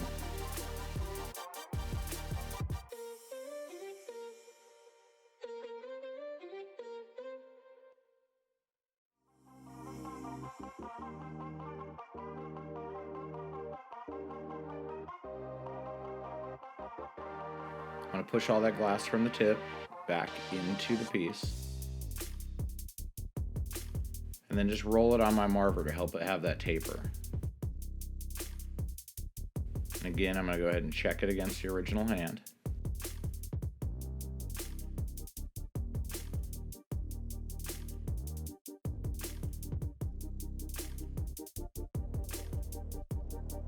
Now I need to heat up just the front of it to be able to press it flat.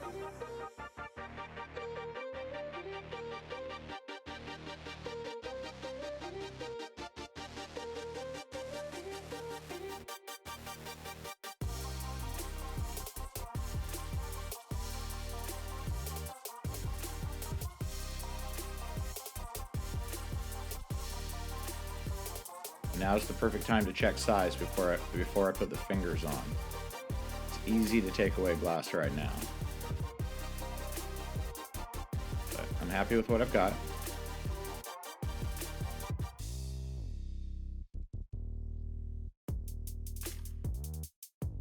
Just going to give a little fire polish to the hand before I start adding those fingers. And the whole time I'm putting these fingers on, I'm constantly looking up at the other hand, referencing it for how big each piece should be.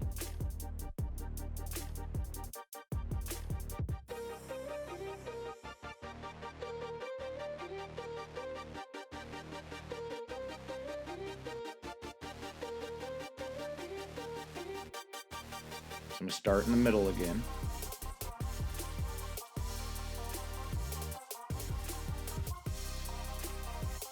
And work my way from side to side.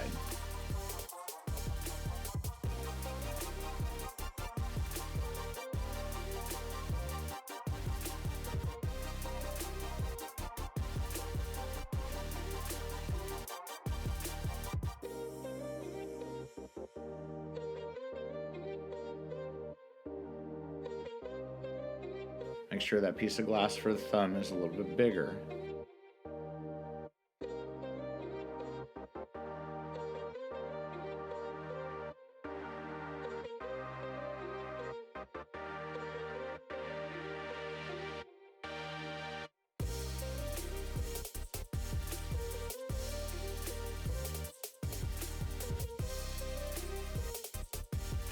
So I should say, before you put that thumb on, make sure what hand you've already made so that you're making the opposite hand. You don't want to end up with two left hands.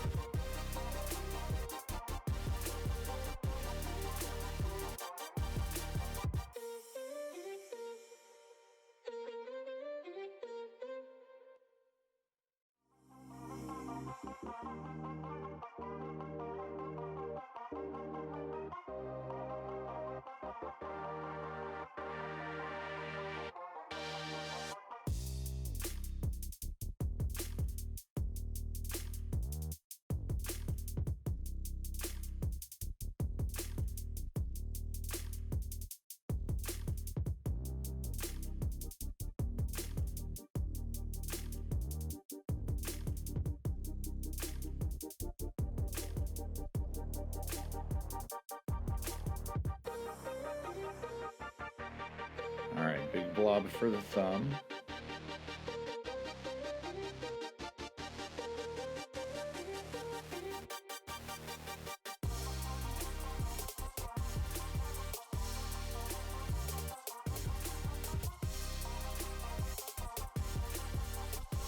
Alright, I put a little bit too much glass on there, so I'm just going to go ahead and strip it off.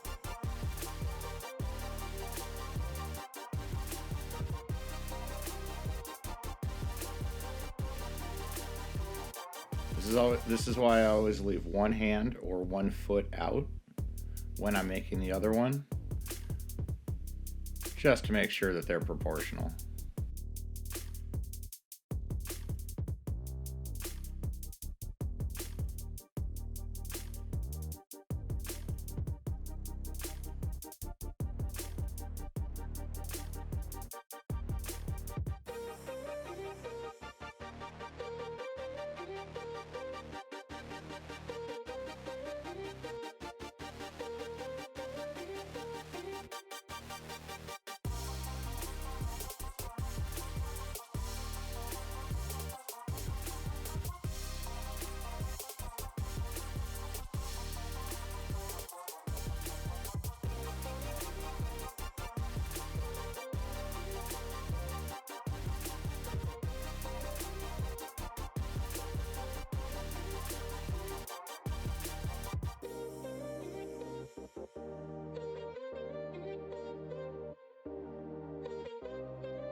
Alright, now we've got all the fingers put on. Just make sure it's the same size.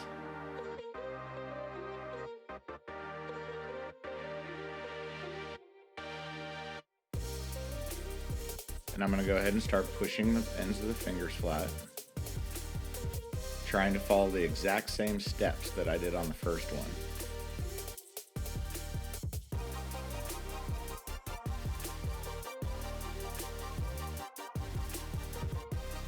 Press the nail bed flat.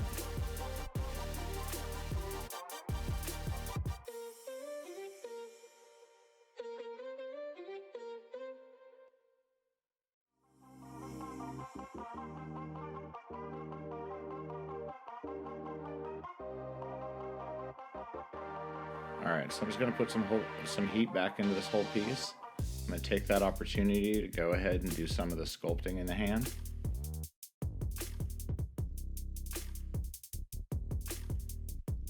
Same thing, I'm trying to mimic what I did on the other hand. I obviously don't want to make it exact, but I want the two to match.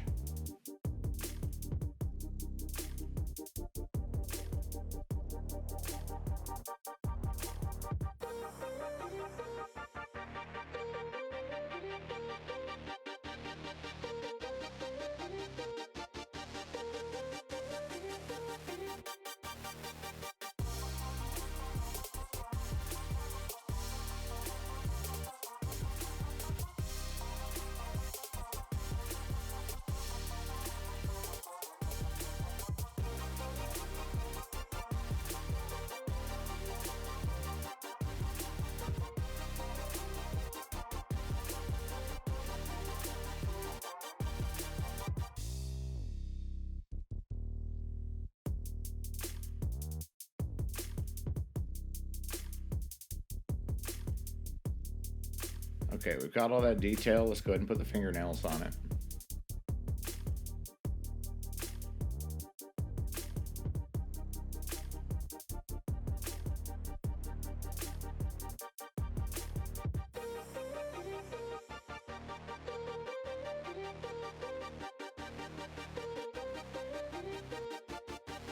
So if you're wondering where I keep putting my color rod each time, I'm actually putting it in my mouth.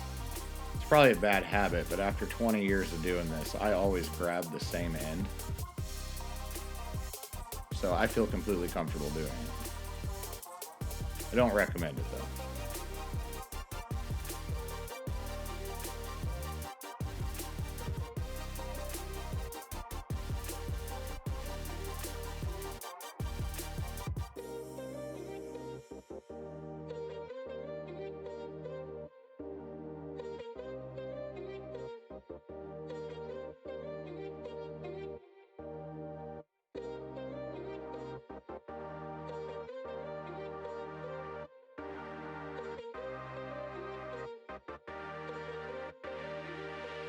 Okay, all the fingernails are on.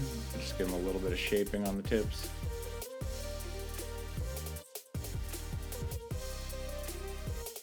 I'm not super fancy about this because I want them to look like gnarly fingernails.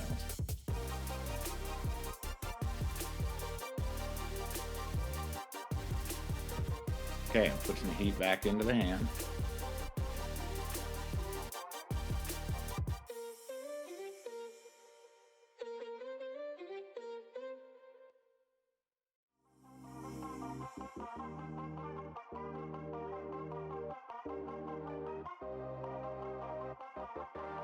I'm just going to nudge those fingers around.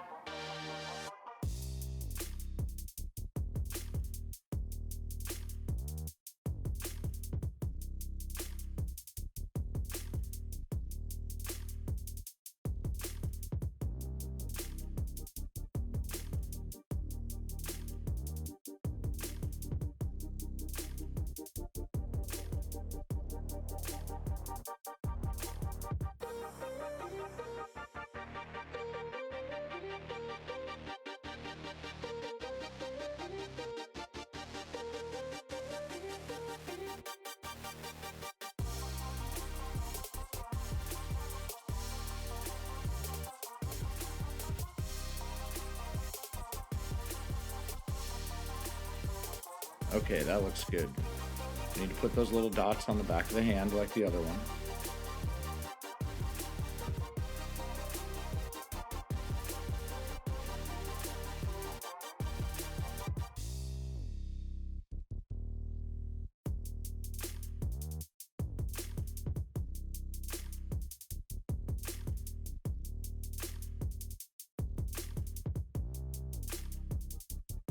Alright, I'm just going to put a little bit of warmth back into the whole thing. And then I need to go ahead and punchy to it. I'm just going to use my color rod.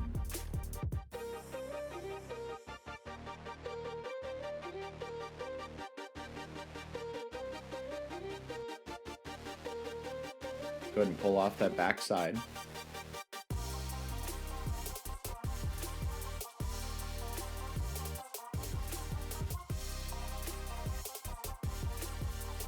Okay, and I'm going to go ahead and check the size.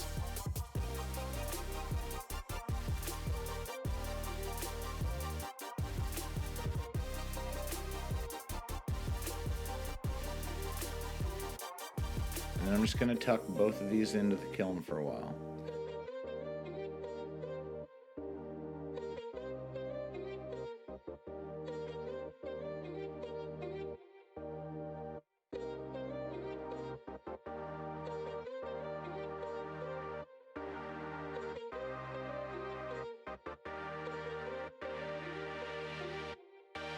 Okay, so now's a good time to start doing some of the prep work for the fitting that's going to go onto this. I need some of this transparent gray in a stringer. So I'm going to heat up the end and attach it to a handle. And I'm going to slowly pull it out, keeping my focus on the color rod that's in my right hand and keeping it consistently in the flame at the same spot as my left hand pulls out. That's going to give me the most consistent pull.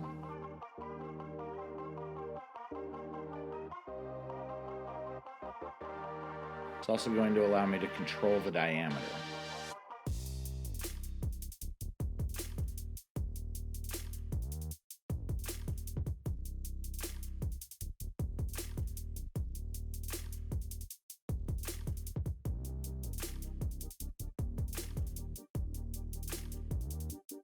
Okay, so that should be enough for this project.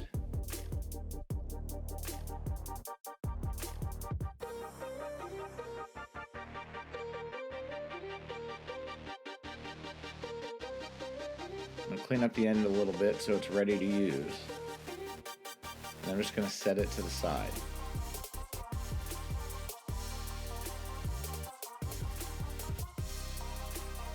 Now I'm going to go grab the body of the zombie.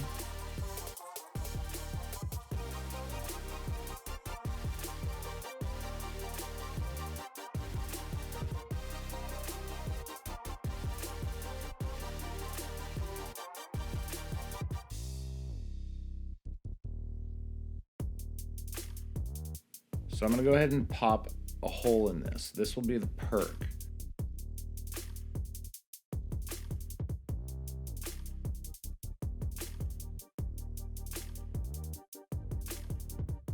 It's at the lowest point in the bubble, so that airflow goes to the bottom of the water once the water is inside of this.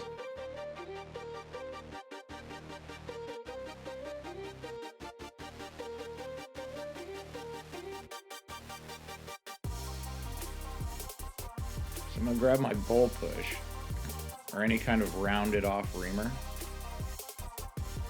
start at the hole, push it in a little bit,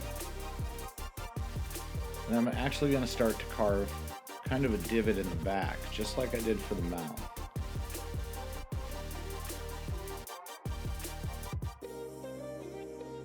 Just going to pull that reamer over, indenting the glass.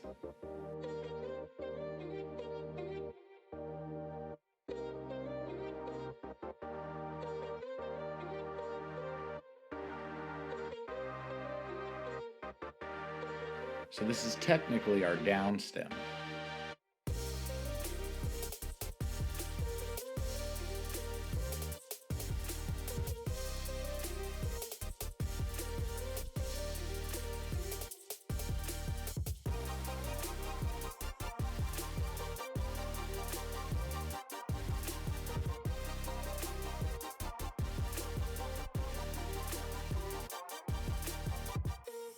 So the first thing I'm going to do is put a little dot right in the middle of that hole, creating 2 pathways for air instead of 1.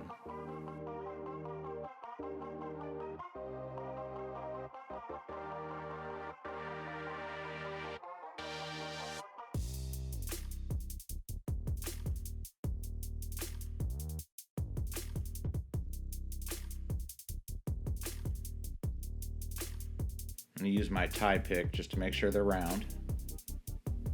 Move the glass around just a little bit.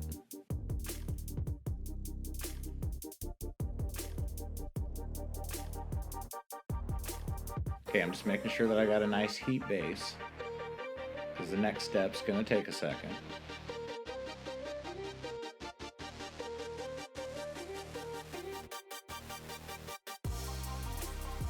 Okay, grab that stringer again. And we're going to build up some glass all the way around this, just like a coil pot.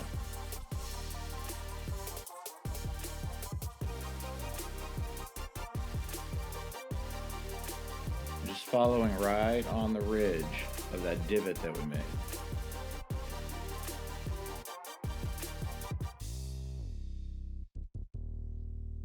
And just keep following it around, building up the glass.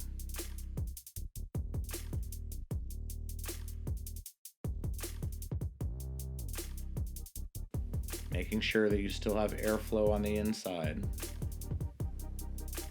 You don't want to tag the back wall. You're kind of building in space right now.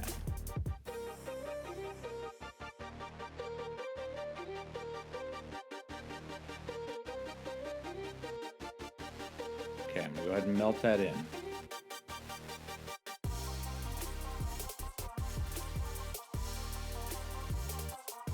I realized that I have a little tiny hole in it, but no big deal, I'm just going to fill it.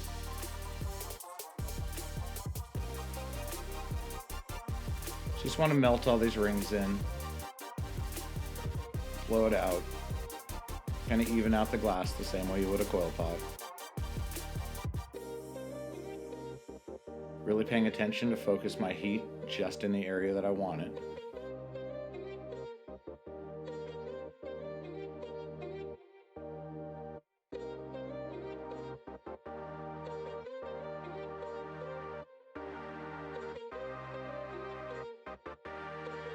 Okay, that looks good, and I'm going to go ahead and slip it back in the kiln.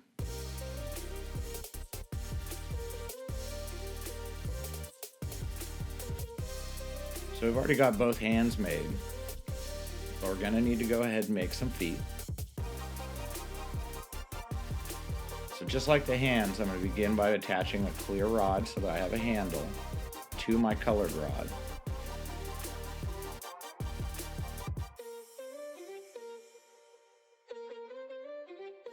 Let it set up just a little bit. And then I'm going to go ahead and start building up the mass that I'll use to make the foot.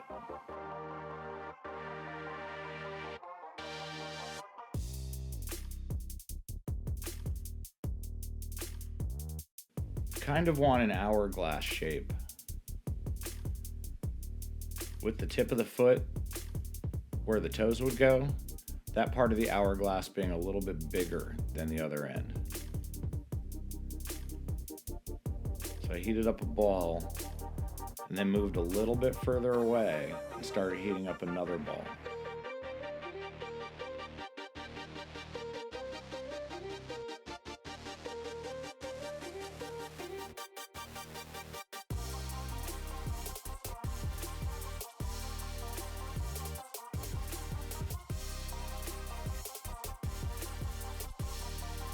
You can see I have more glass in that end ball than I do in the first one that I made.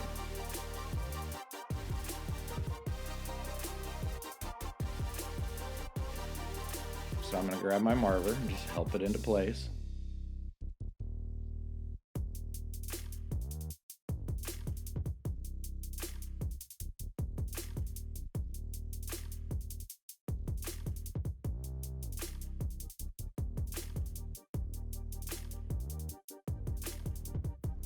So the easiest way to make 2 feet so that they're going to have the same amount of mass in them is at this stage to go ahead and make the second foot.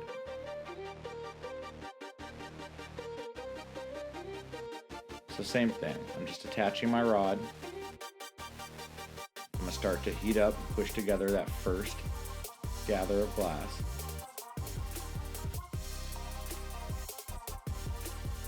I'm going to move a little bit further away. Start heating up the second spot. Just check the size real quick.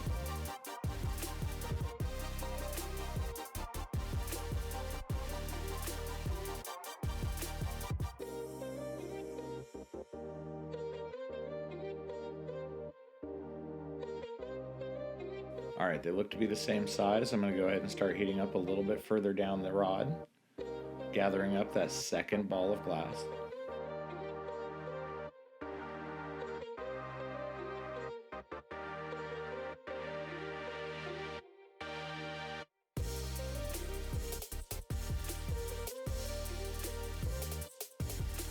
Pull off my color rod.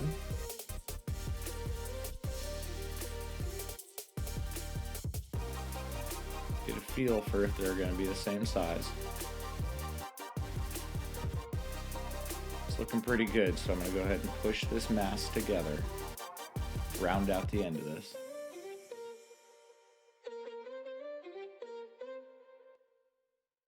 And I'll check again.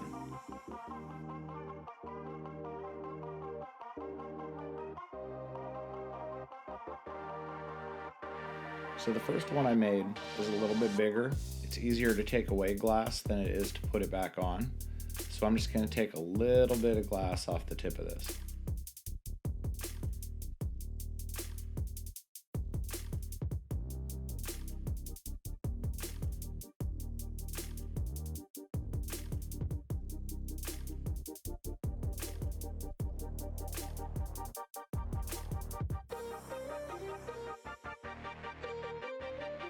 So I'm going to keep going with that first one since it's got a heat base in it already.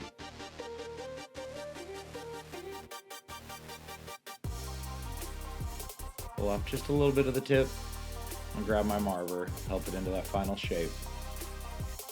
And that should be it. We've got 2 feet that match in mass.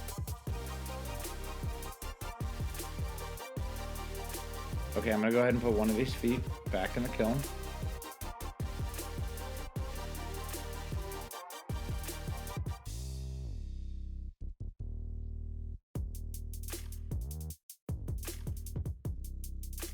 And that way we can shape the rest of this one.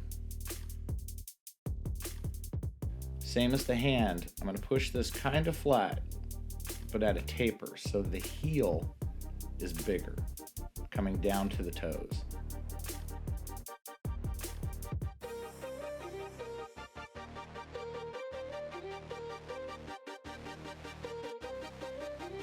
Also, I'm going to push the whole tip of this kind of to one side because no foot is really rounded out like that.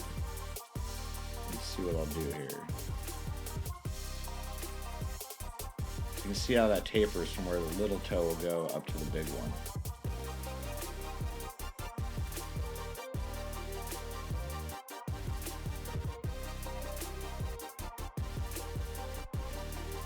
Just giving the whole piece a nice fire polish from all that pushing around that I did on it.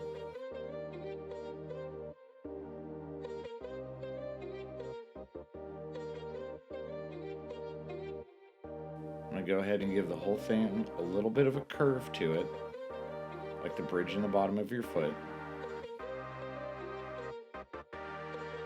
The more detail I put into these, the more gnarly they'll look in the end, which is perfect for a zombie.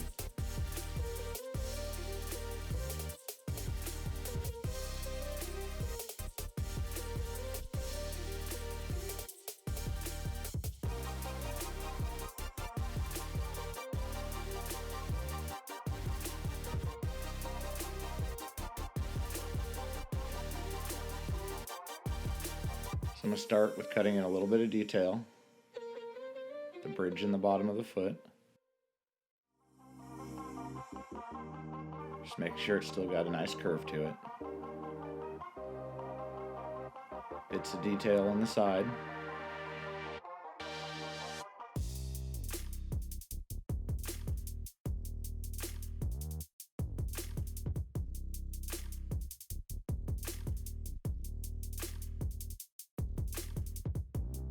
Okay, and we're ready for some toes. Pull off the end of this color rod and clean it up.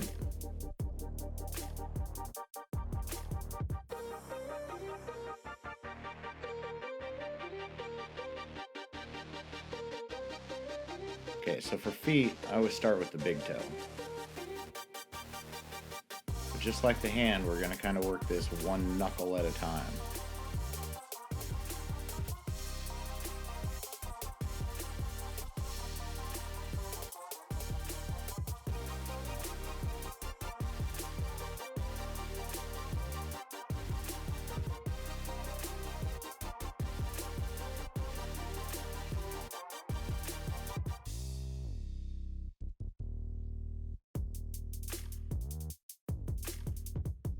Okay, now onto the little toes. I'm just going to work myself from one side to the other.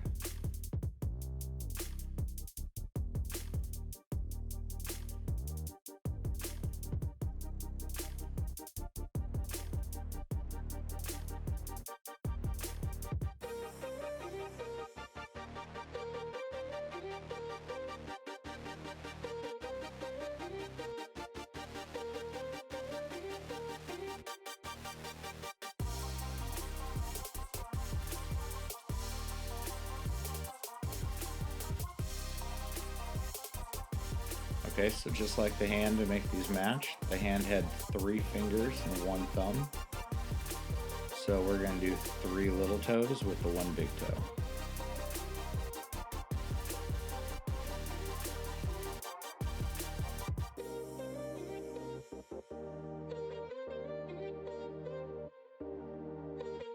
Alright, I'm going to go back and start putting the big part of the toes on.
Alright, those look good. Now I need the big toe.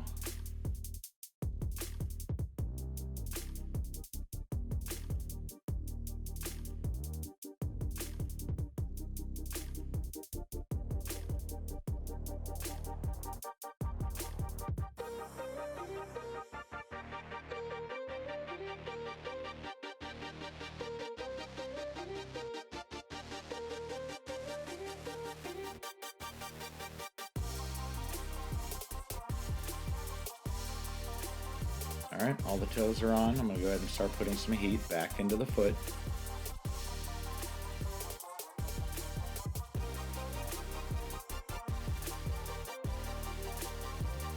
Now I need to create the nail bed for the toenails. So each one's just going to get pressed flat, just like the hand.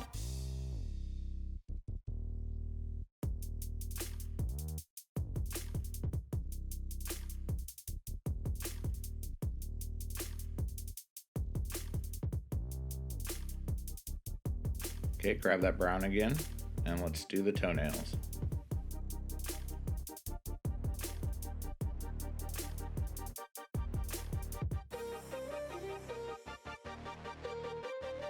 I decided to put a little more heat into it first. There hasn't been much heat in the back side of that foot in a minute, so.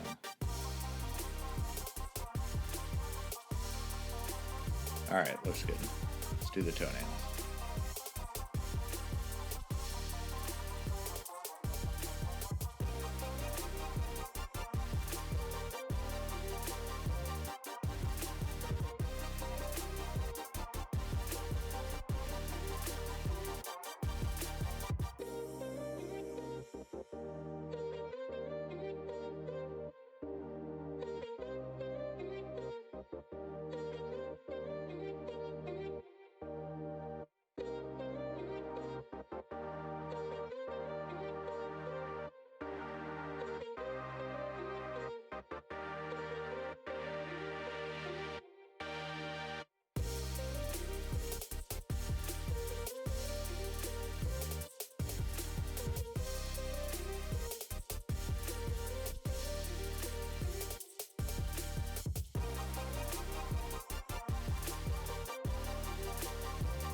Alright, gnarly toenail on the big toe.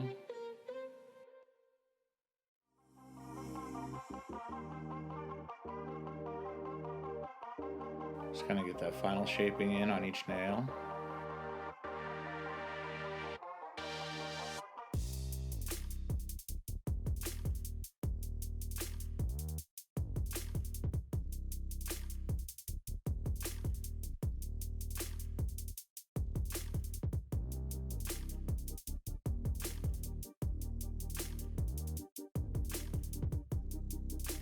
Alright, good and gnarly.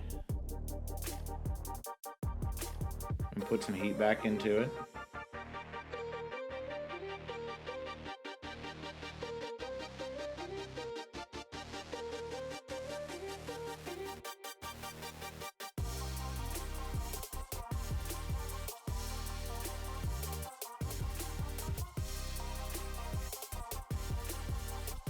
So we've got a foot, but what we need is a calf to go on it. So I'm going to start by making a punny. It uses the same color that the foot already is.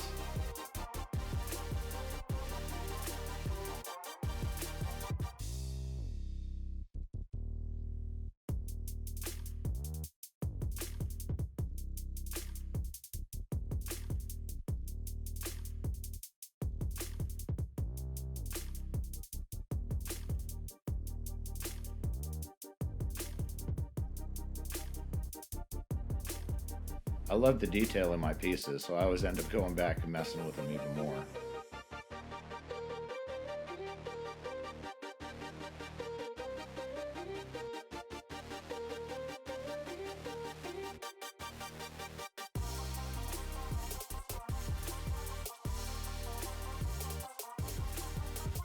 Okay, so I'm going to go ahead and grab that punny again.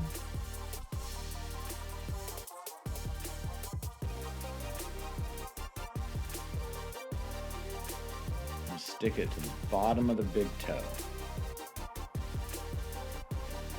Then I'm going to take my rod and bend it around so that I'm working from a straight axis to my foot.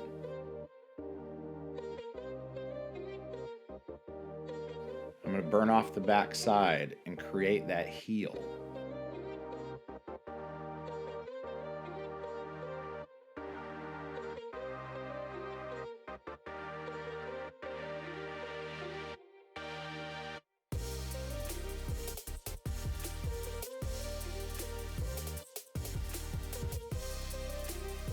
just want to round out all that glass on the back side, kind of build up the mass just a little bit.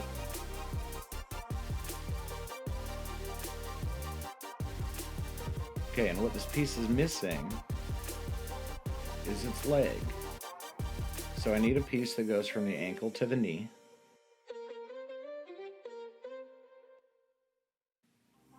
I want it to be reasonably thick so that this piece is stable. So I'm going to heat up a ball on the end of my color rod and heat up the top of that heel. And a nice liquid hot stick together.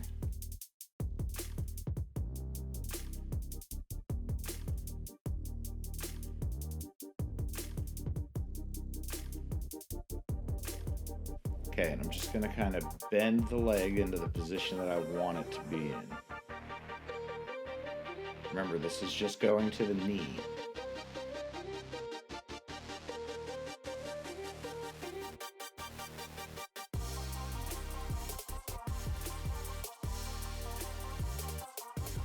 Pull off that excess glass.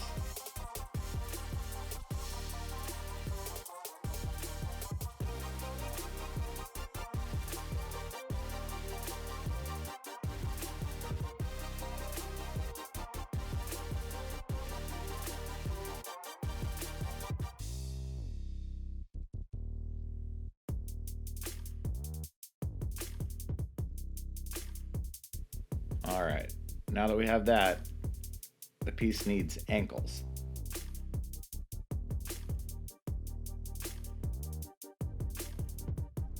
And this part's pretty simple. It's just 2 little dots.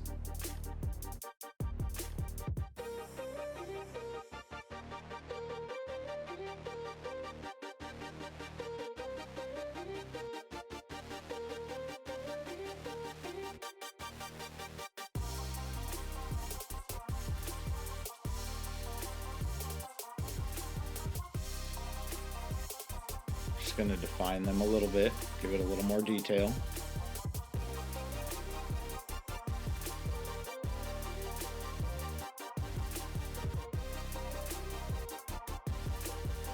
Alright, I still need some detail in the top of this foot as well.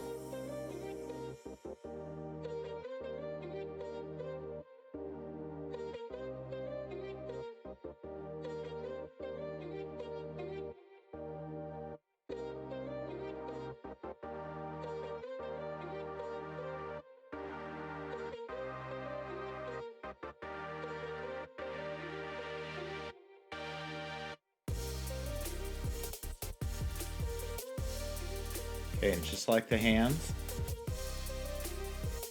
you're going to need some of that light gray on here for dots.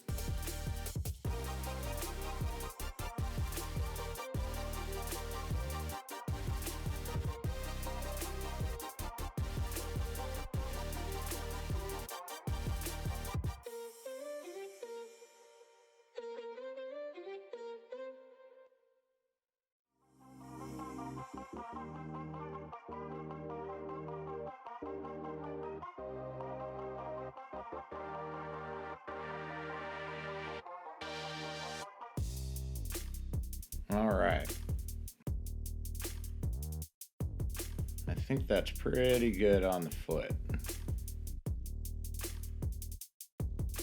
I'm just going to balance out the temperature just a little bit.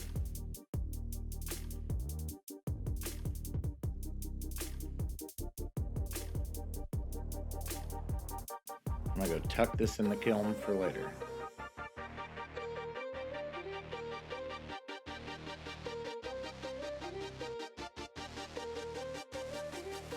Once again, I'm going to grab the zombie's body.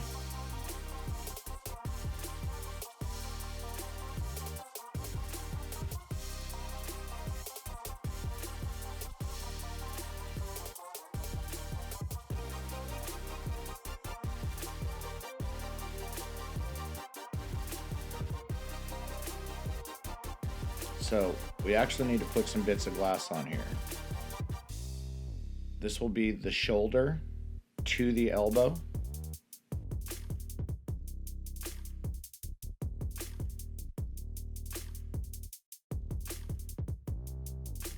So I'm going to heat up that shoulder that I have on there, gather a little bit of a mass on my color rod, stick the two together liquid hot. I'm kind of pulling it into the final position that I'm going to want it in.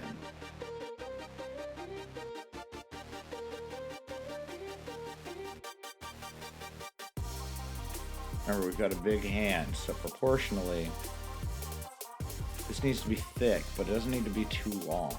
We don't want the hand breaking off later on.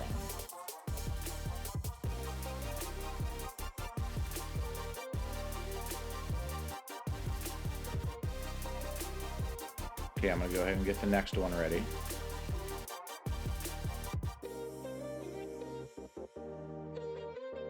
Liquefy that shoulder, stick the two together.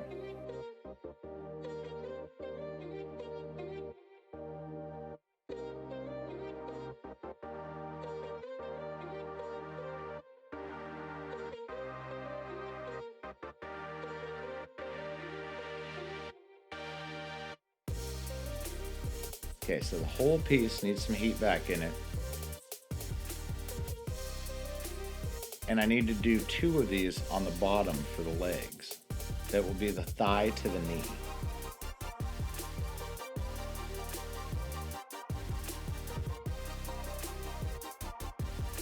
So this will be a little bit thicker than the arms. So I'm going to get a good little gather of glass going.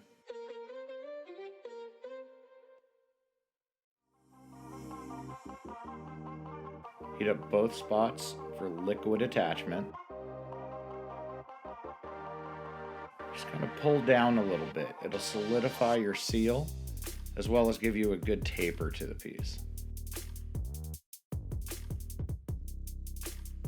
After I make sure that all this is melted in nice, I'll go back and just make sure that leg is the shape that I want it to be.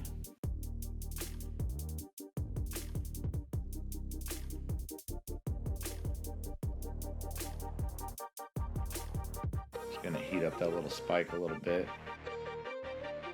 Just give it a little pull.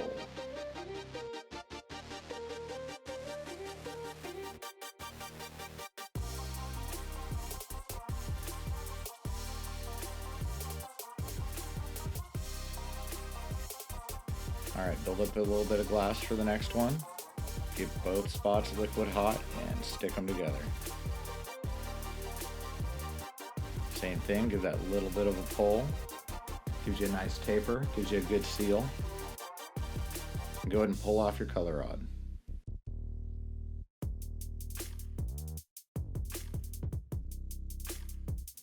Give the whole thing a good melt. And we're just going to pull on the tip of this leg just a little bit like we did the other one.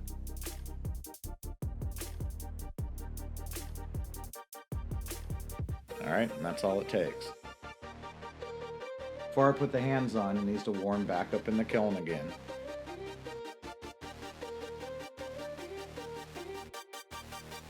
But now we can go ahead and make the other foot. Again, I'm going to pull out the original foot. That way I have a good size comparison for all the toes and all the little bits on it.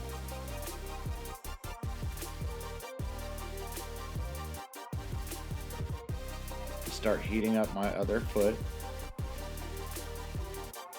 Getting a nice even heat in it so that I can push it flat like the first one.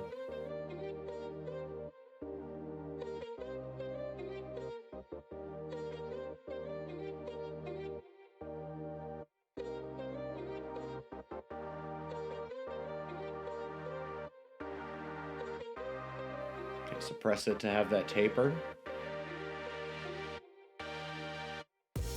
And then I'm going to start heating the front of the foot so I can give it that taper as well that goes from the big toe to the little toe.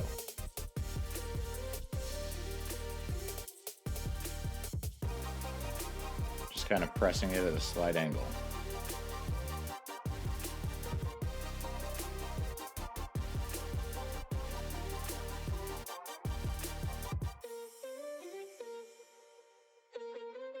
Okay, so I want to give this foot that bend to it. Kind of heat up the middle. Just like with the hands, make sure you're not making two left feet.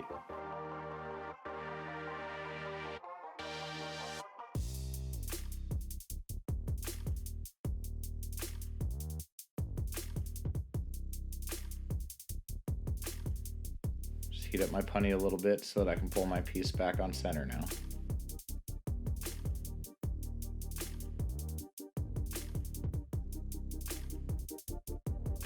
Alright, looks like it's a good size. Time for the detail work.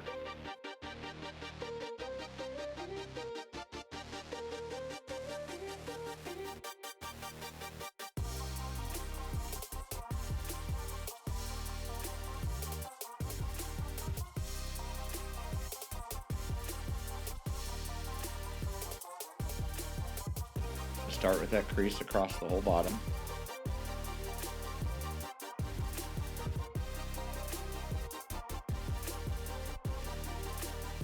Couple cuts in the sides.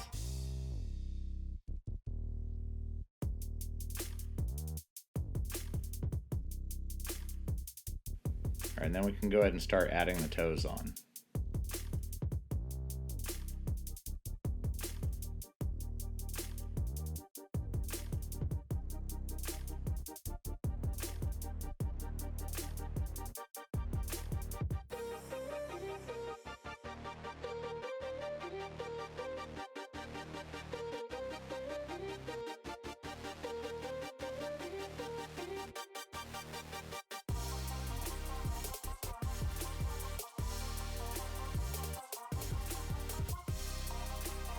Okay, again, starting with the big toe.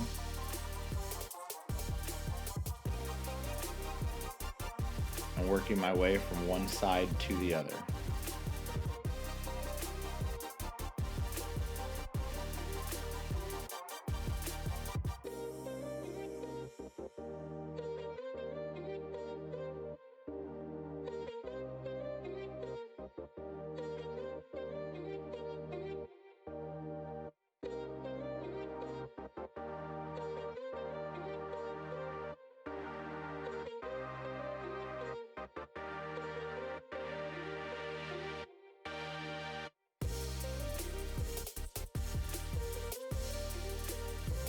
Alright, there we go.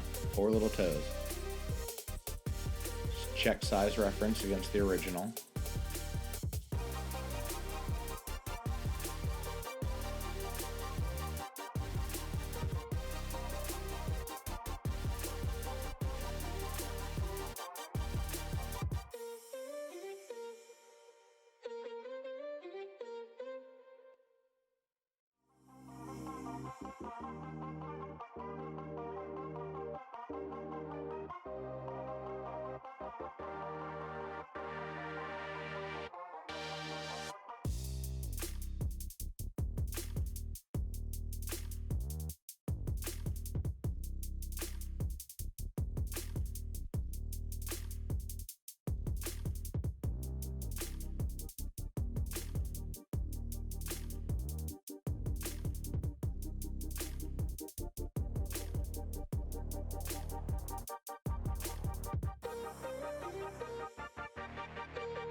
Alright, I like the size. Proportionally, it's all looking good.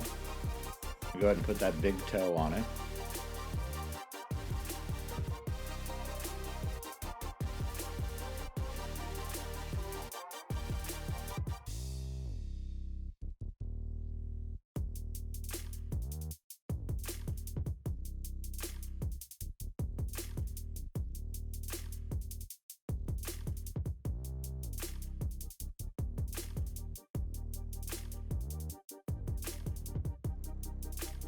Alright, there we go.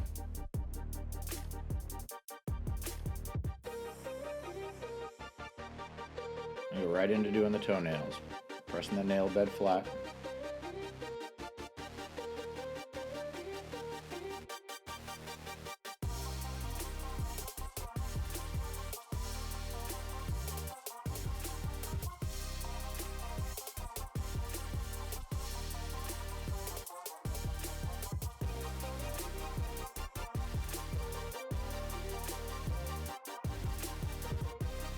gnarly toenails.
Alright, last big gnarly toenail.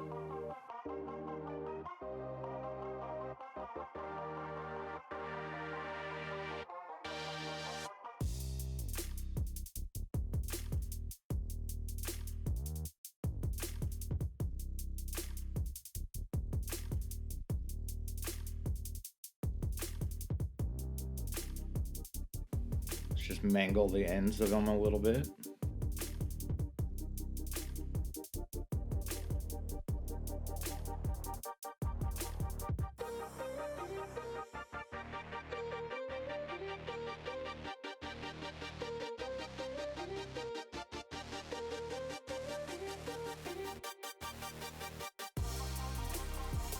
Alright, we haven't had any heat in the back of this for a while, so let's go ahead and put some in.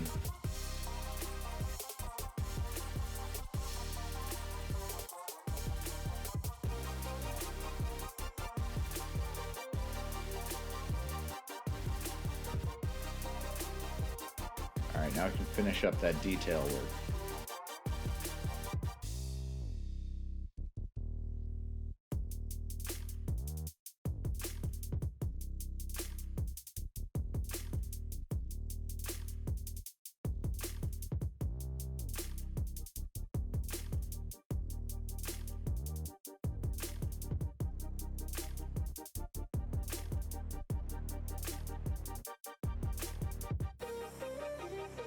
Alright, I'm going to go ahead and give myself a new handle, attaching to the bottom of that big toe. Pulling my handle up and around so it's straight in line with the piece.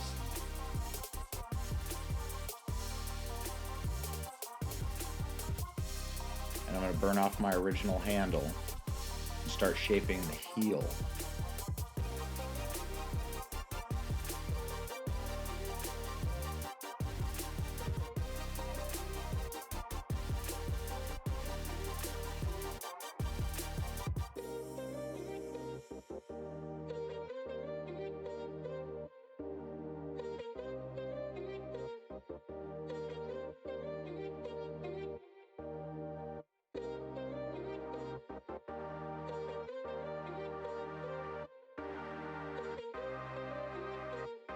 Alright, we're looking pretty proportional.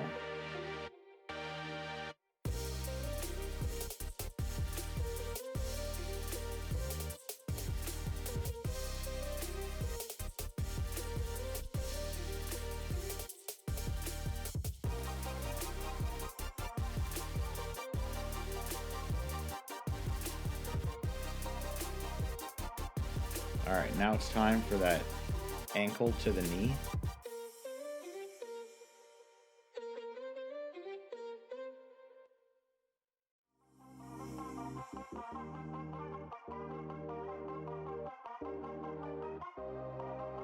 Just going to build up a little bit of glass on the color rod.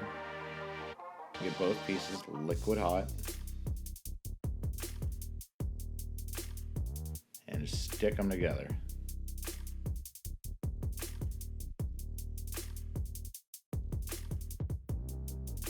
I'm going to give a slight pull, shaping that rod down to the taper that I want. See how long it is compared to the other one.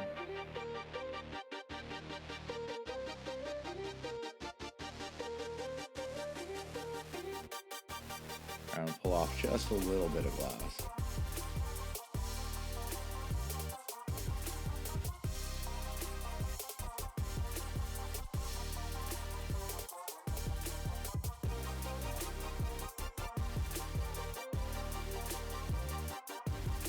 Alright, and this one needs 2 ankles as well.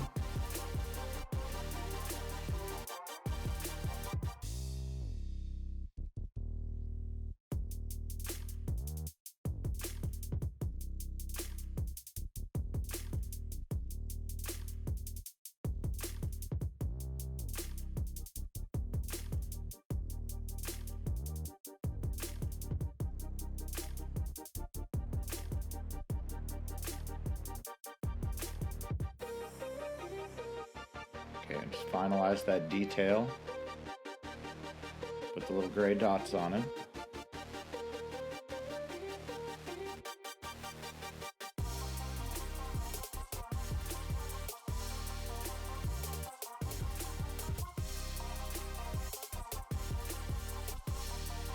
Okay, our second foot is done.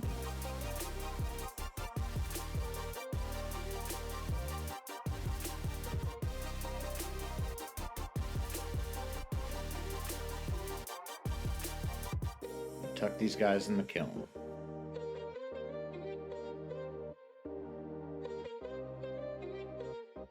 Grab the zombie body and one of the hands.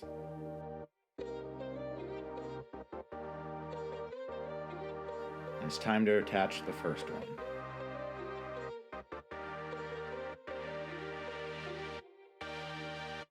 Okay, so make sure that you're attaching the correct hand to the correct side of the body.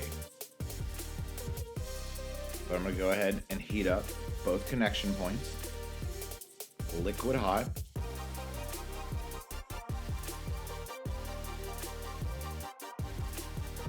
I'm going to put them together in the flame.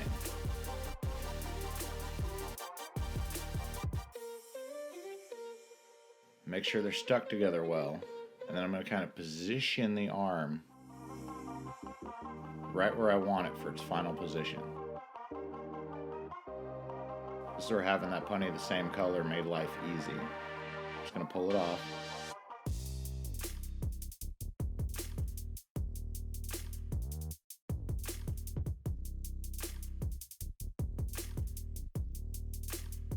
Now I want to brace this hand. I don't want it to break off later on with that little elbow attachment point. So with a little bit of clear, I'm going to touch the body and the finger at the same time.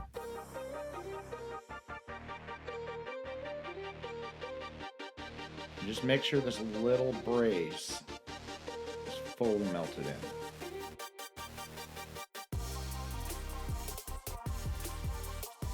Okay, so I'm going to go back to that original connection point at the elbow.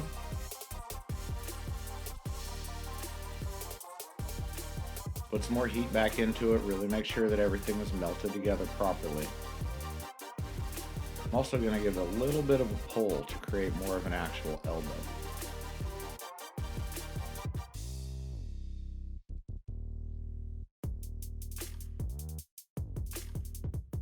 Go ahead and do that again.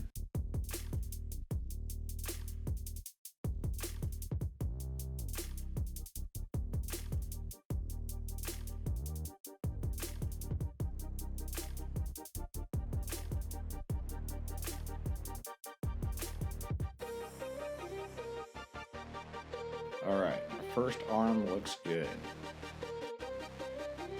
I want to tuck this back in the kiln.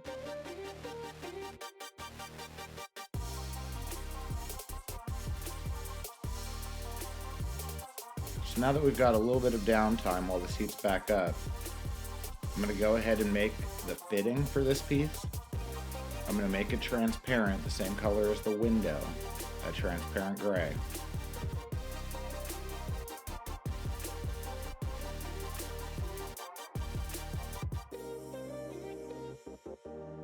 I'm just going to go ahead and do a quick little coil pot. Touch down on that rim and start drawing around the rim.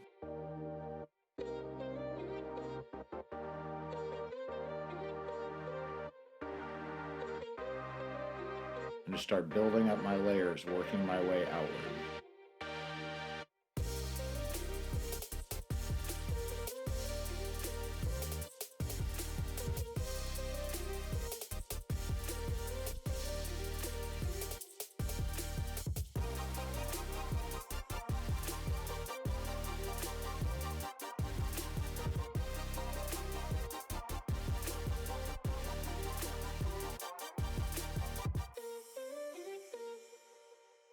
Okay, I've just about got enough glass to make a fitting out of. I'm going to go ahead and start closing up this hole.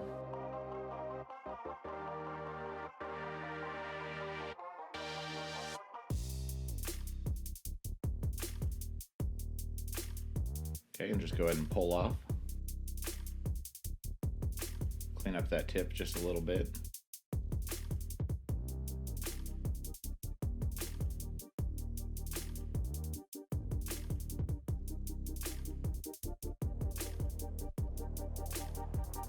Alright, now I really got to melt everything together and even out the glass, especially for a fitting.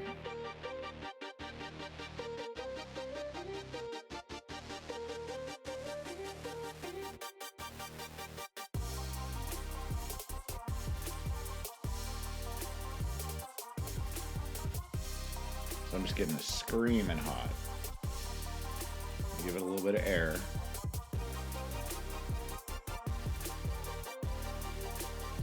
Come back in and do that again.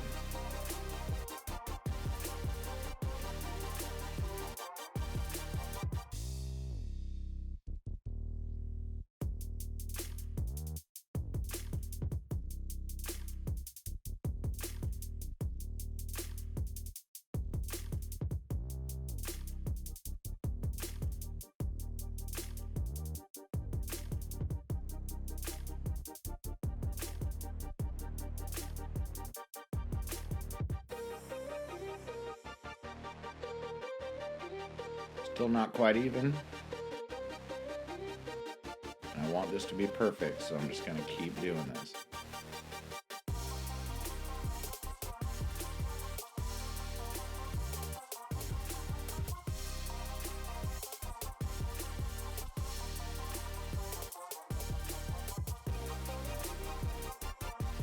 Okay, that's looking a lot better. I'm going to go ahead and pop a hole in the end of it so that I can switch directions with my handle so that I can balance out the other side of this piece.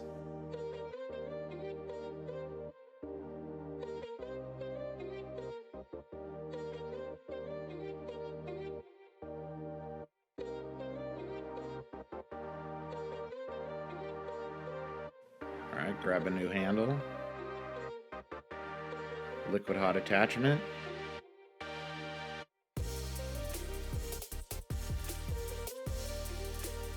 stick the two together.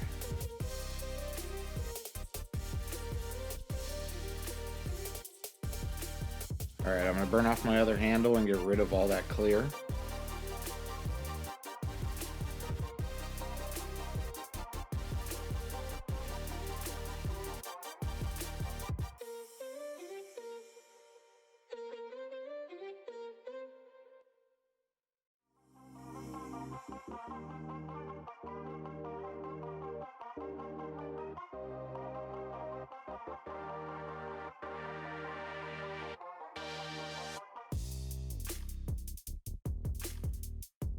Alright, now let's get this side balanced out.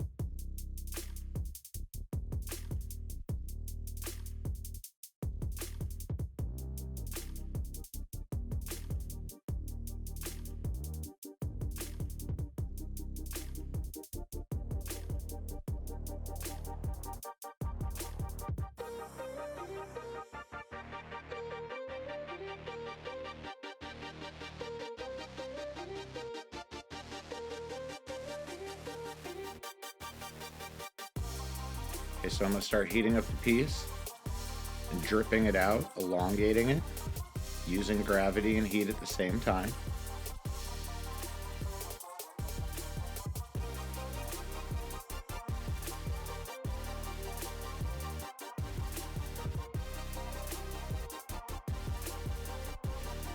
I'm going to give it the basic shape of the fitting, just eyeballing it at this point.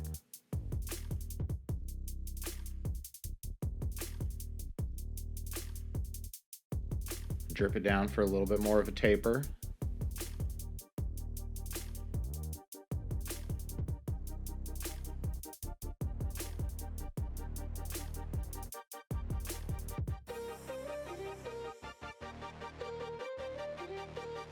And just marvering those sides until I get a shape that I'm happy with, that I think is the right size.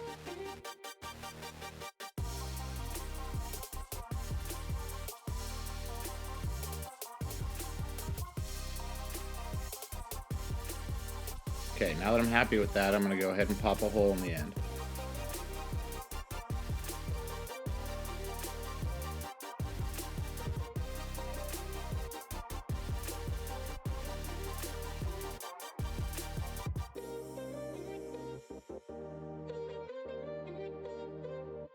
I do this a little bit at a time, just making sure that when I actually pop the hole, that it pops as dead center as possible.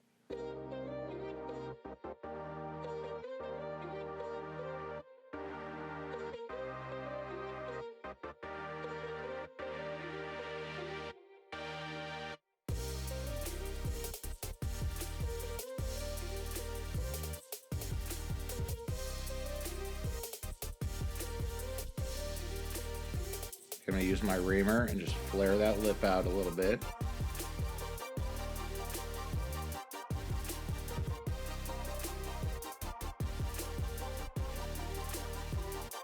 Now it's time for the fitting tool. Just want to make sure and see what my margins are. Give my tool a little warm and put some beeswax on it.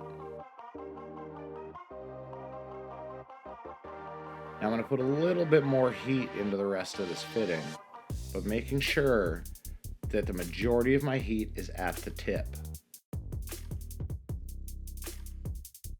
Stick the two together and turn. Looks like we're pretty good already, but I always want to make sure.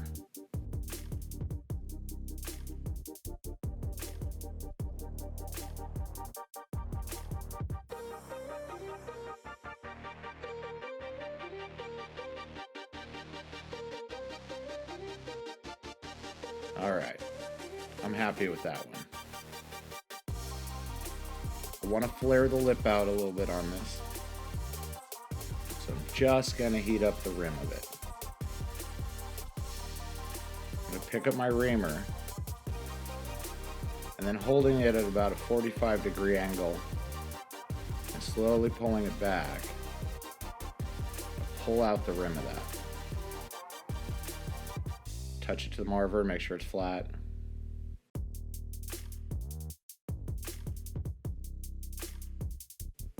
I want to give a nice crisp edge to this, so I'm just rolling it against 3 different points. Just flattening out the lip of this.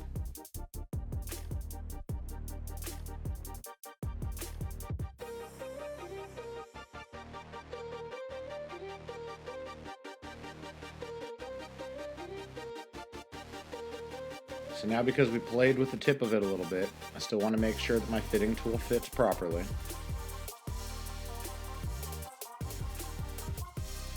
Give one more generalized heat and check one more time.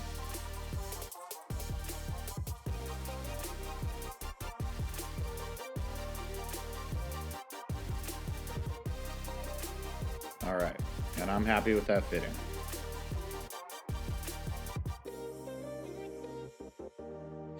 Go ahead and tuck it back in the kiln. Grab the zombie and the other arm.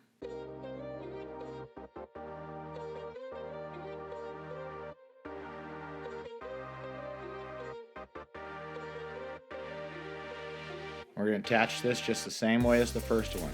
Get both connection points liquid hot.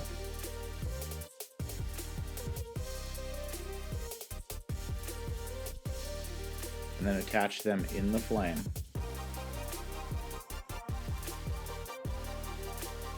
Just kind kind of position that hand right where I want it to be.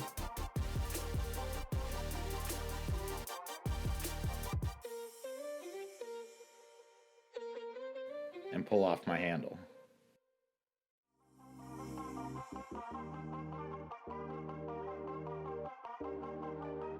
So this is going to get a little clear brace just like the other one. I'm going to do it from the back side so it doesn't impede upon the sculpture.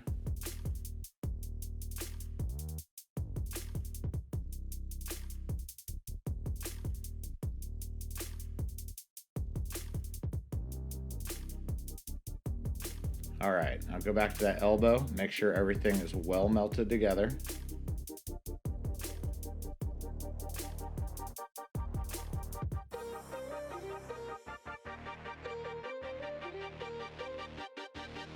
And then just with your punny, just give that elbow a little bit of a pull.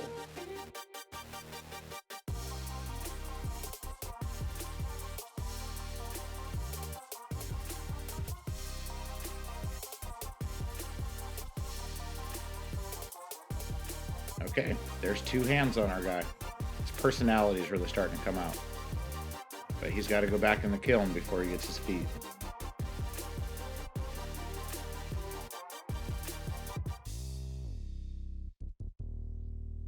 Okay, the fitting has had enough time to warm up, and so has the tool, so they're the same temperature.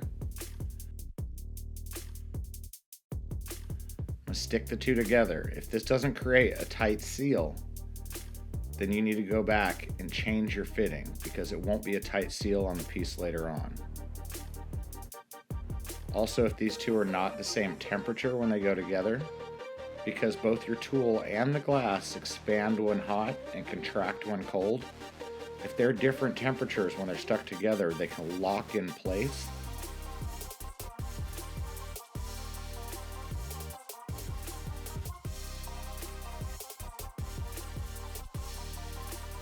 After I pulled off the original tube that this was attached to, I'm just going to clean up the bottom. Paying attention to the proportions of the glass that I have available to be able to blow out this ball. If it was too much, just pull a little more color off. I'm going to heat up everything below the tip of my tool. I'm going to give it a little air. Just want to make sure it's round and that all the glass is balanced out.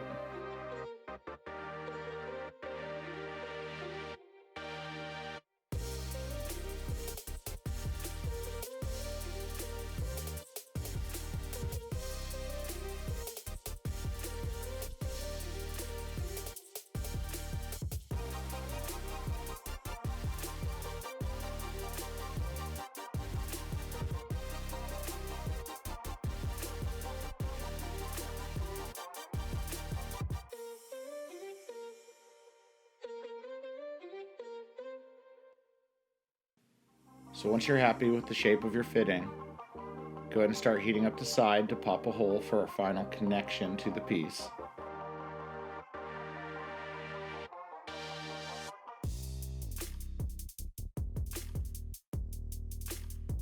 Just going to use my reamer to help it flare out from the side.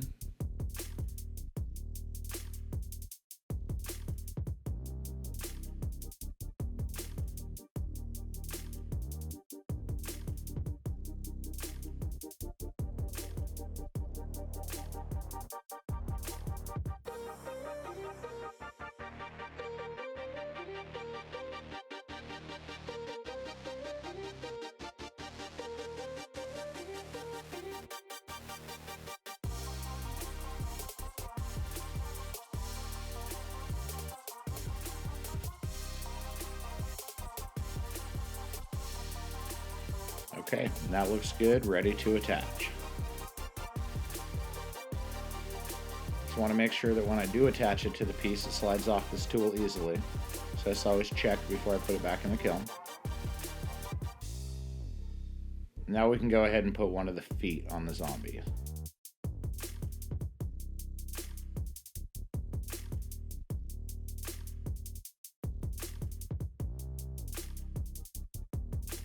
Make sure you've got the right foot going on the right leg. Heat up both connection points to liquid hot. And just bring them together.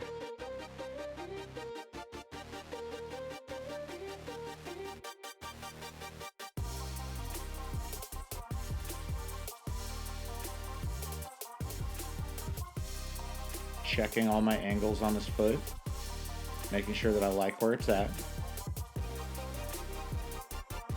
So this one doesn't have the convenience of being able to be braced to the body itself, like the hands were with the little clear brace. So with this one, I'm going to take the handle that I have, bend it over, and attach it to the other leg.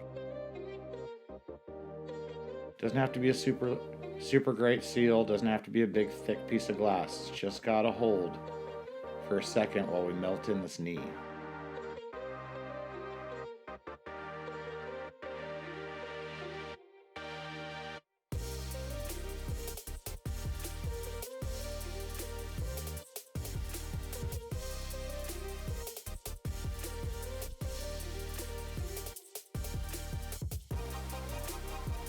Just gonna give that knee a little pull, just like the elbows.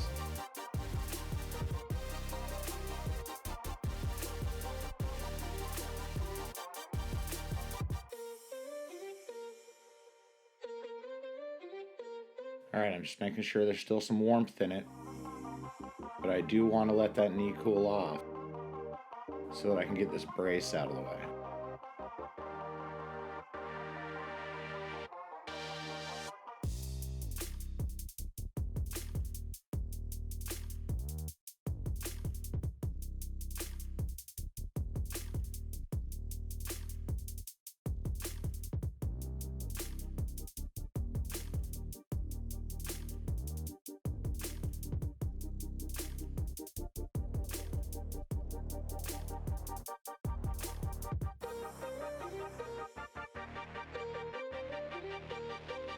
Alright, there's our first foot attached.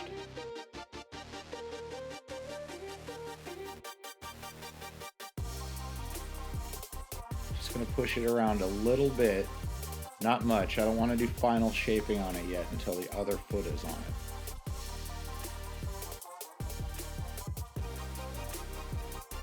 So as I've looked at this piece, I know that it's going to stand up properly. I'm not worried about that. But being that it is a pipe, I worry about how it's going to be used, and I want it to be more stable.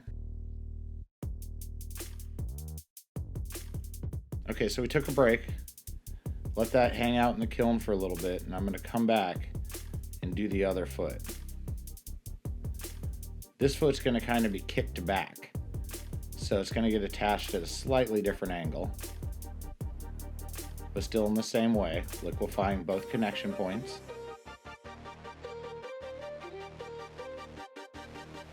I want to make my attachment in the flame.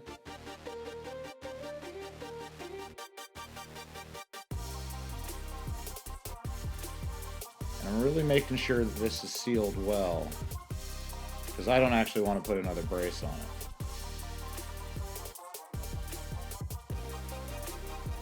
Quite a bit of manipulation that still has to happen to this foot, so I'm really not worried about it moving around on me a little bit.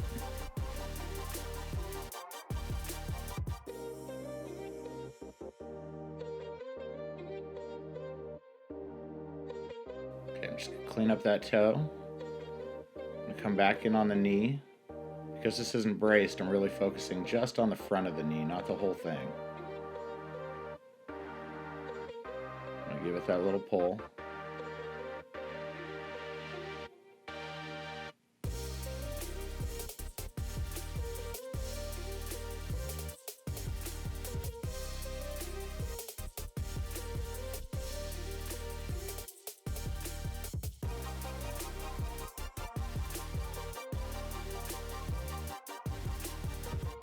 Now I'm just making sure that the back side is nice and happy and melted in. It's also bending the foot a little bit more into the position that I want it to be. I'm going to start to heat up the rest of the foot so that I can bend it into that final position.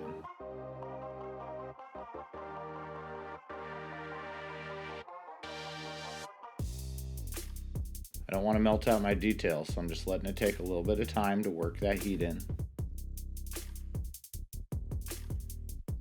And I'm going to use my marver to push it around. Bend the whole foot back.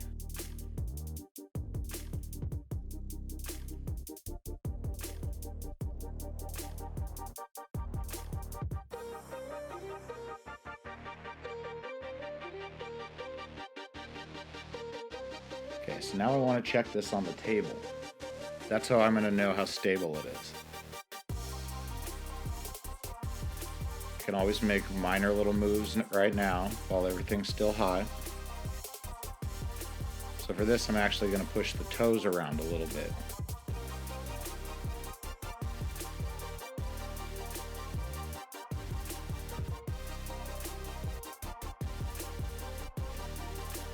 Kind of push them together a little bit.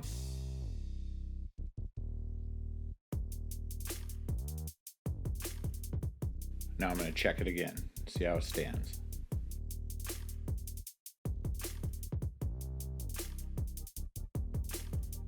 I always kind of try and knock it over while that tube's in my hand, just to get a feel for if it was going to fall, which way it wants to favor. But it's actually feeling pretty stable. But because this is going to be a pipe, I do worry about it being used by other people, like a tool. And I want to make sure that it's extra stable. So after I go ahead and tuck this into the kiln, I'm going to make some elements to be able to attach to the bottom of this piece to give it a little bit more of a platform. So I'm going to start with a white rod. I'm going to make a couple little skulls. First, I'm just going to attach the white rod to a handle.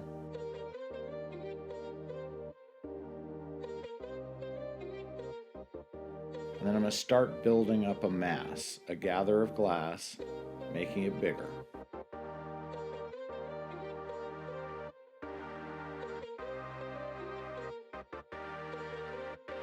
My end goal is to end up with something kind of like a cylinder.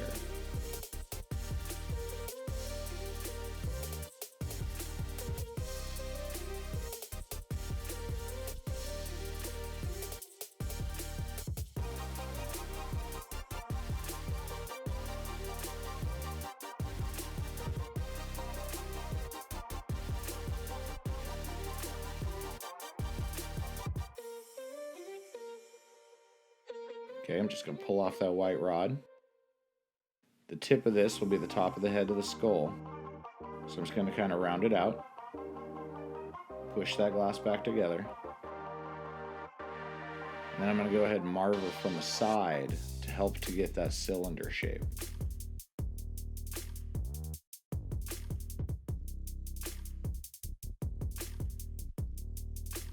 A little bit of taper to it actually adds a little bit of character to the final skull. So I'm not going to do too much more to it.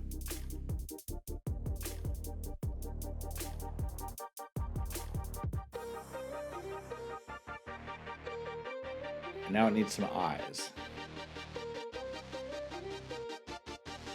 So I'm going to start by heating up the area that I want the eye to be.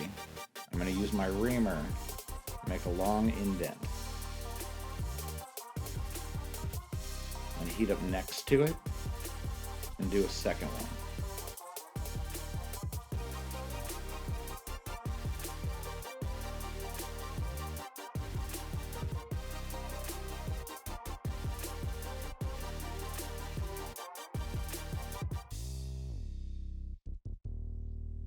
Now, just to add some depth to this detail, I'm going to draw a ridge around the eyes.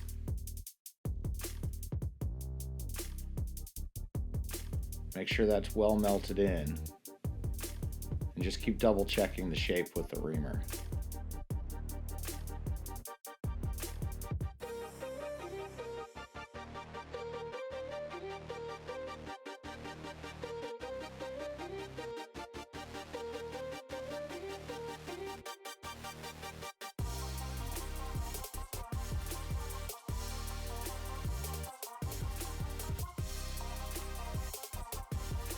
Alright, I'm doing the same thing to the other eye. Just melt it in, check the shape.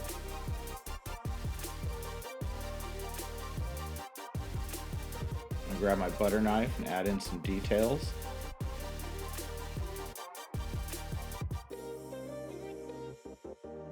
A couple little lines in the top of the skull.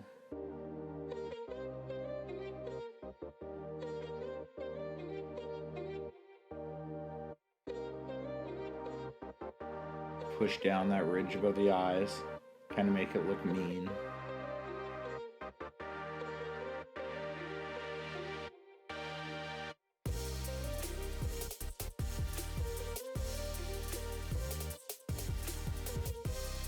Okay, and from here I'm going to go ahead and switch directions and start working on the bottom of the skull. I've got the eyes and the top of the head done, that's all I need for now. Punty to the top. Burn off the bottom.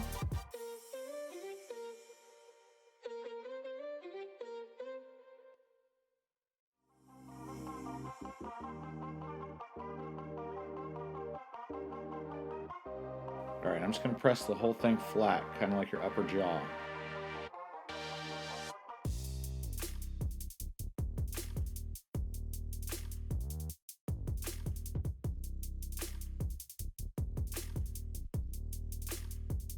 Okay, next I'm going to go ahead and add some cheekbones.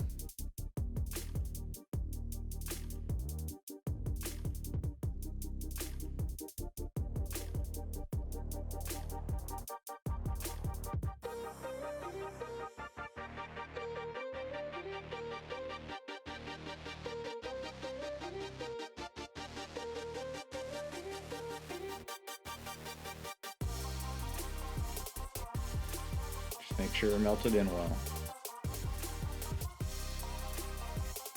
Same size one to the other side.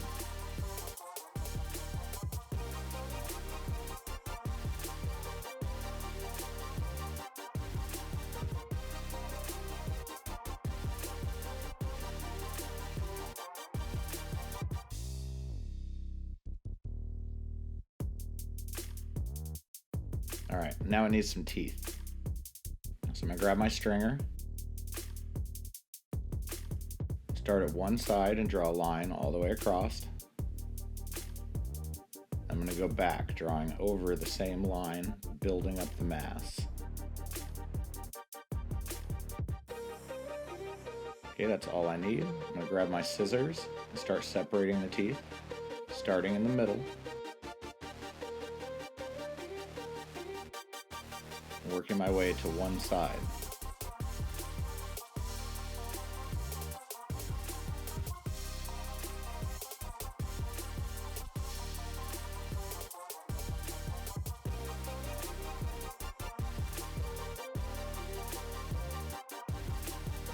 Go back to the other side.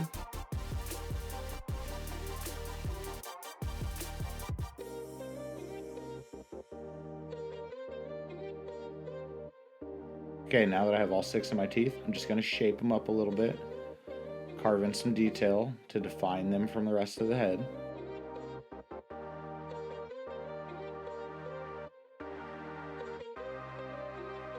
Grab my little dental tool, press those teeth flat.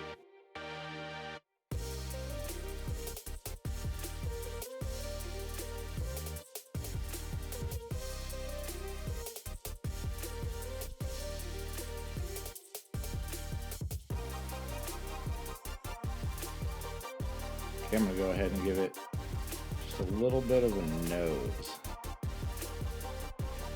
Just 2 little divots in it.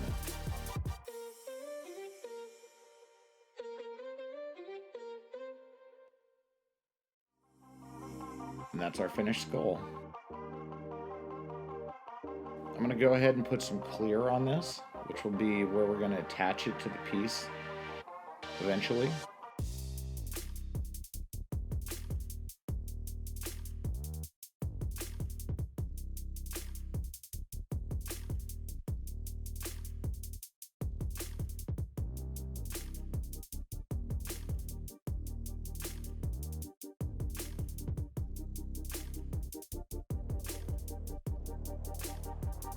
Okay, liquid hot seal. You don't need much of this clear glass on here, just enough to be able to stick the two pieces together.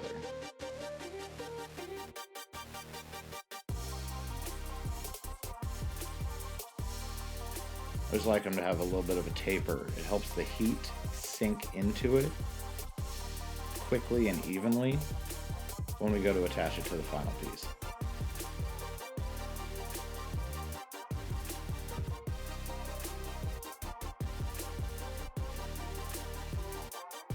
Okay, I'm at a weird angle to be able to attach this to the piece. So I'm going to take a different rod and attach it to the front of the skull, right at the peak of the nose.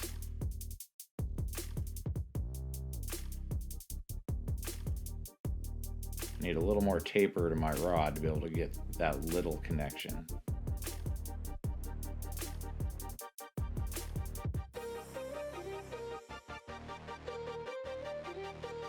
Okay, liquid seal.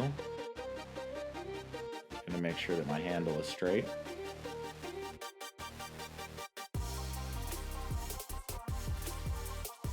And I'm going to take off that original handle on the top of the head.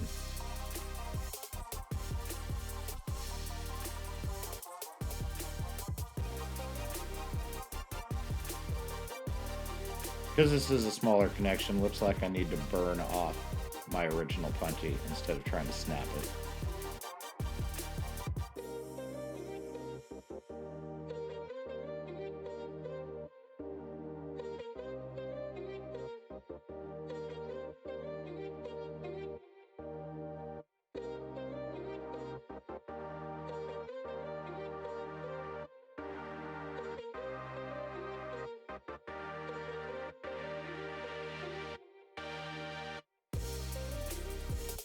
Okay, that skull looks good.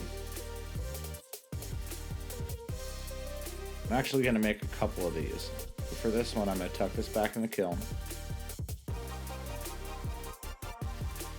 Our piece has been nicely heated back up by the kiln. So I'm just going to take 2 seconds and go ahead and give this guy a belly button.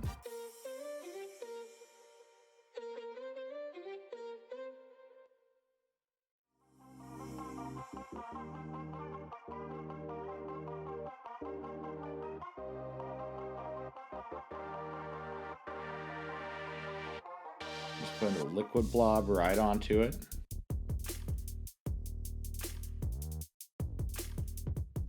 Quickly melt it in. And then grab my tungsten pick and just push that belly button where I want it. That's it. Alright, it can go back in the kiln for now.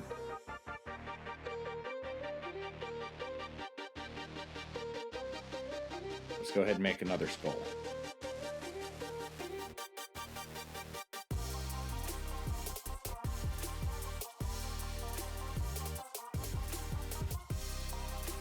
Okay, so we're going to do the same thing as before. I grab a white rod, stick it to a handle, and I'm just going to start building up a gather of glass, forming it into a cylinder.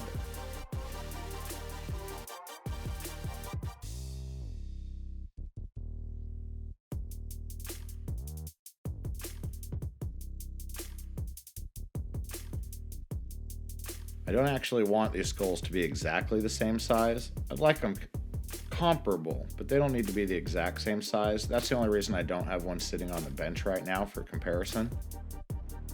I'm just going to eyeball this one.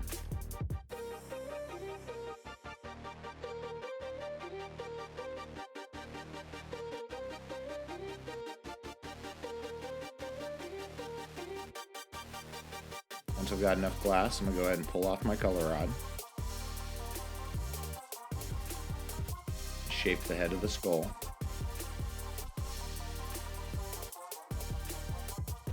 And then go ahead and marver down the sides to get that nice cylinder shape.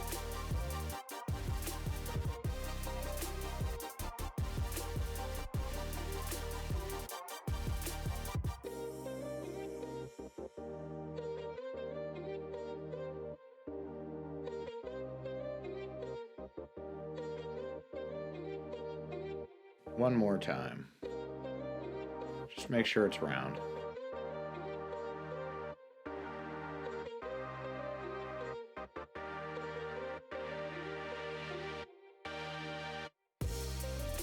Turn down to my pin size flame and grab my reamer. Start heating up where those eye sockets will be.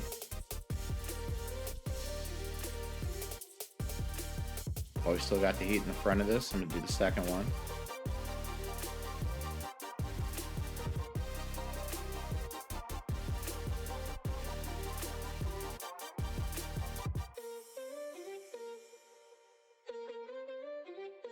Okay, grab that stringer.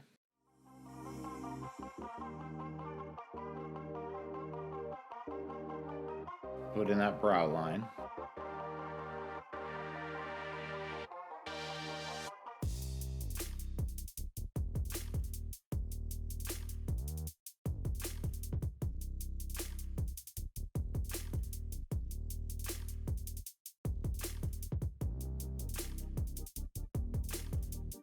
Melt everything together real well. Just keep the shape of those eyes.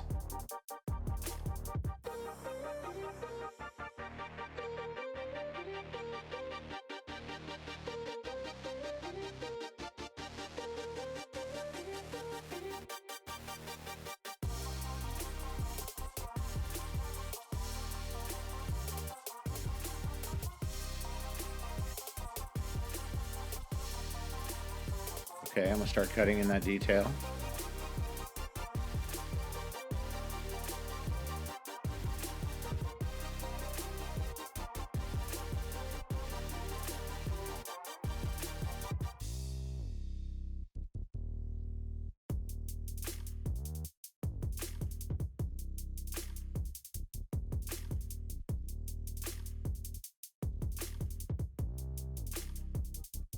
Alright, I'm happy with that. It's time to punny to the top.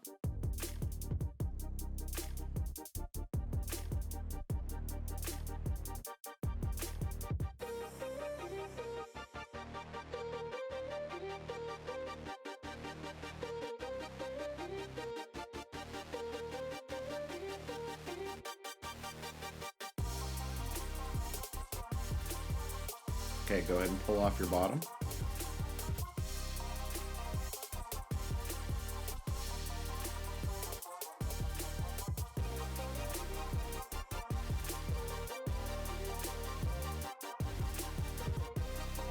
Let's press that jawline flat.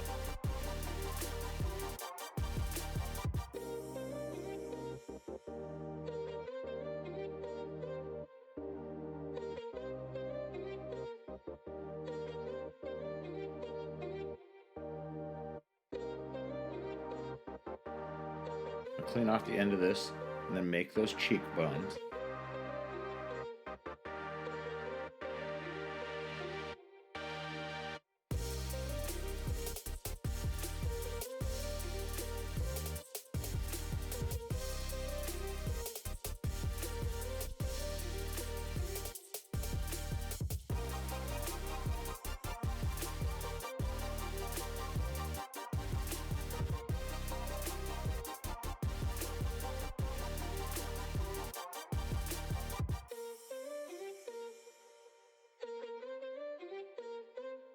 Okay, the cheekbones look proportional. I'm going to go ahead and grab that stringer and start putting in the teeth.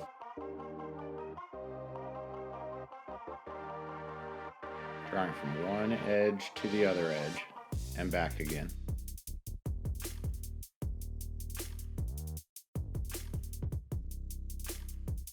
Grab my scissors, start cutting in the teeth, starting with the middle.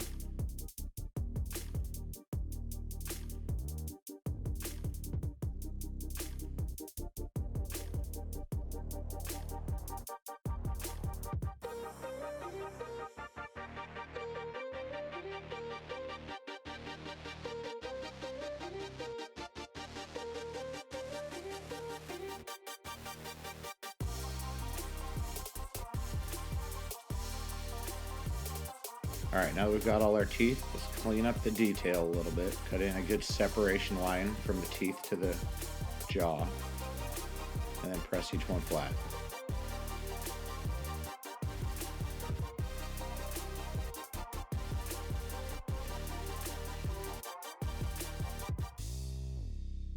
Heat up the section for the nose, 2 little divots, and we have our second skull.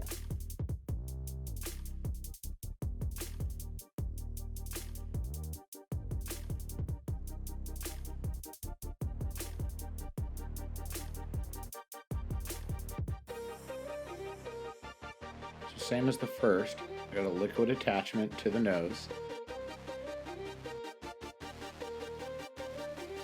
I'm going to pull off my original handle.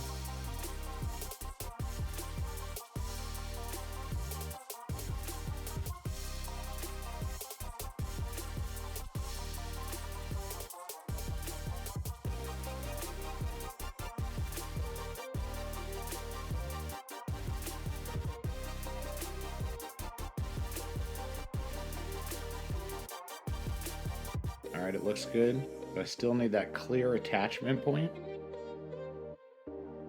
So I'm going to go ahead and heat up a section of clear and put it onto the back of the skull.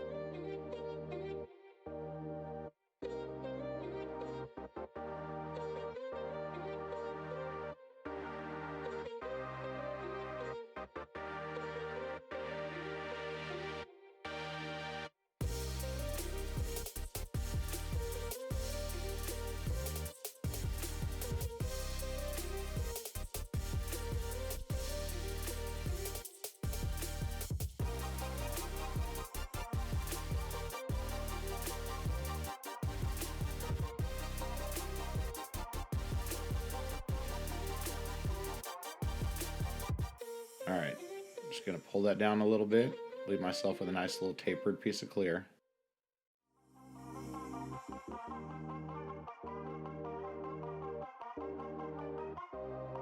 Okay, and I'm just going to tuck this back in the kiln for a little bit, let it warm up. But I'm going to grab the original one. I'm also going to grab the zombie. I'm going to take both over to my hot plate and do the attachment here, rather than trying to kind of do it in 3D space on my other torch.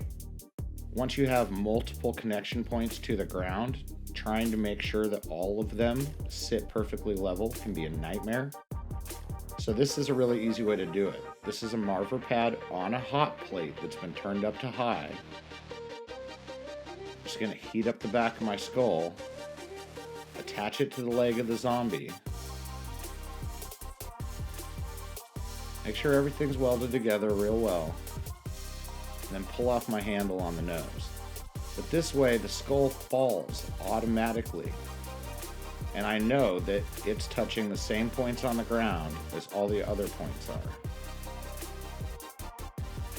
That hot plate allows me to work it for a considerable amount of time without my piece really cooling off too much.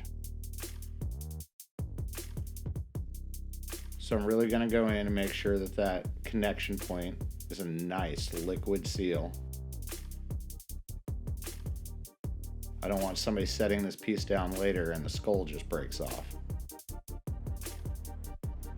There you go. You can start to see the piece move a little bit.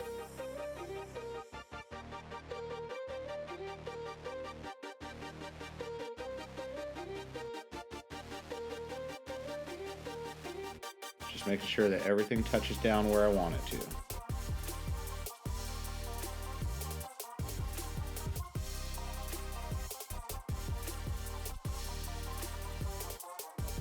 Really trying to make sure I get that underside. Oh, got a little too much of it hot. That's okay. It's not going anywhere.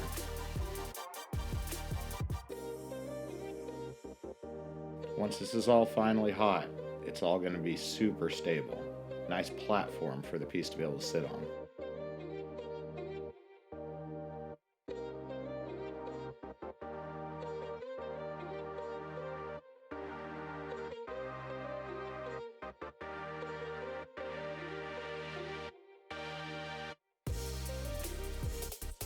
All right.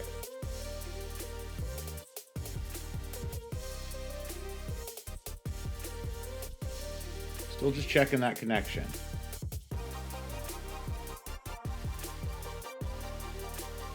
Any last little tweaks to it are best done now so it doesn't change position later on. Because I have that hot plate going, there's a lot of heat still left in this piece. I'm going to go ahead and add the second skull. It had an opportunity to heat up while we've been messing with this.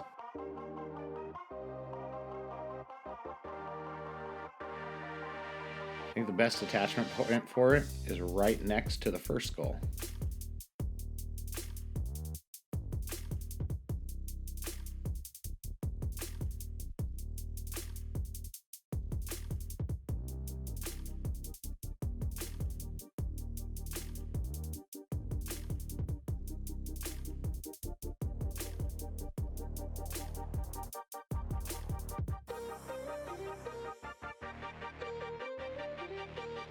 Okay, so to make that seal,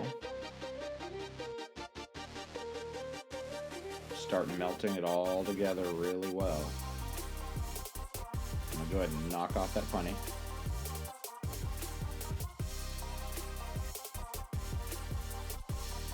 Fire polish the bridge of the nose, and then go back in on that seal, making sure that everything is melted together really well.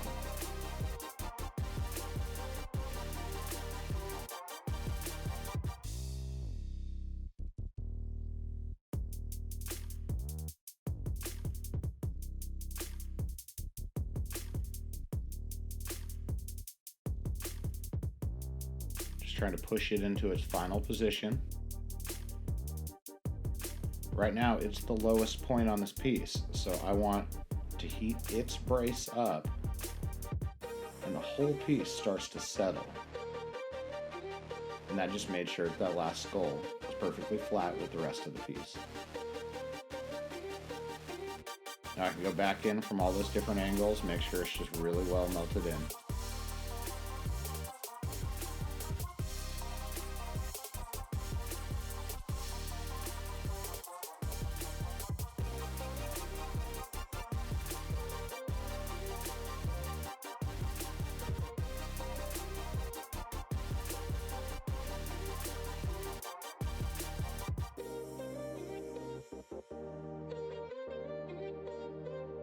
Okay, well, I'm happy with the stability on those. I'm happy with the positioning. Just like the other skull, just gonna do any last minute little melts now.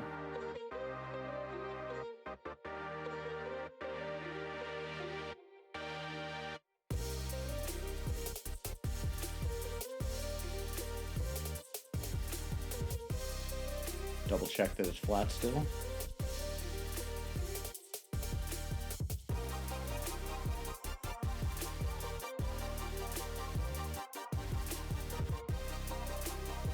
Alright, I'm happy with the positioning, but I'm feeling like it needs a third skull. So I'm going to go ahead and put this back in the kiln. It's been out for a while. Okay, so I'm going to go ahead and make the skull the same way that I made the other ones. I'm going to go ahead and speed this up so that you guys don't have to watch me make a full third skull.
Okay, this one's all done.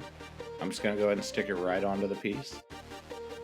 And pull out the zombie. And then this one's going on the other leg.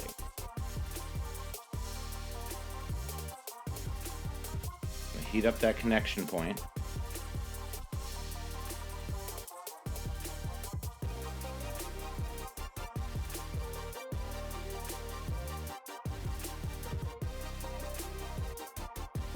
And stick the two of them together.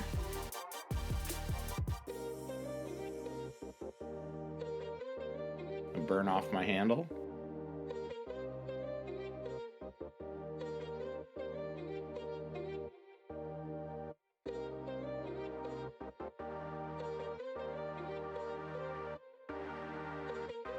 Okay, and I'm just going to go in and make sure that brace is fully melted in from every angle.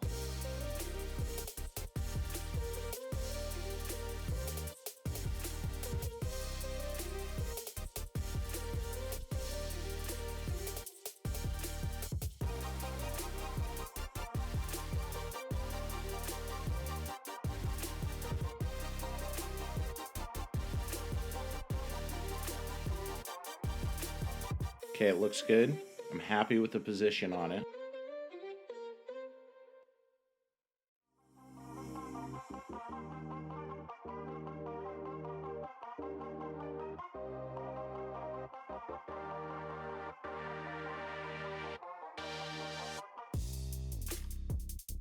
So I'm going to allow this to heat up for a while. Come back to it after about 15 minutes.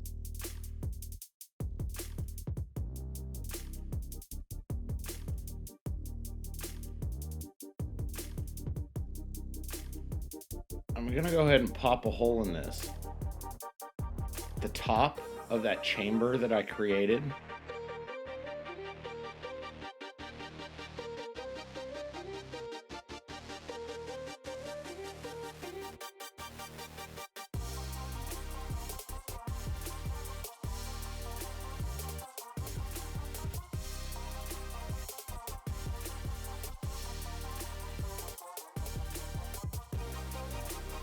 Okay, I just want to open up that hole in the back of it.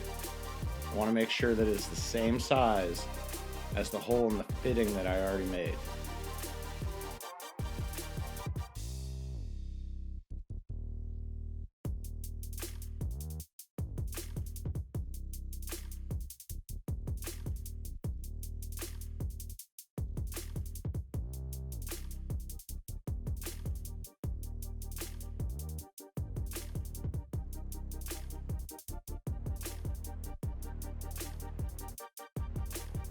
Alright, looks good. Looks like it's the same size as the fitting that we made.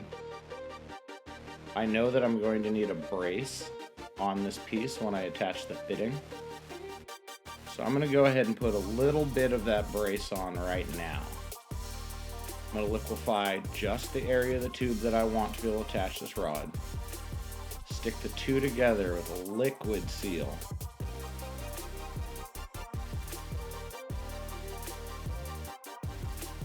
I'm not going to leave a whole lot on here, but I do need a good inch or so to be able to attach a brace to in just a little bit.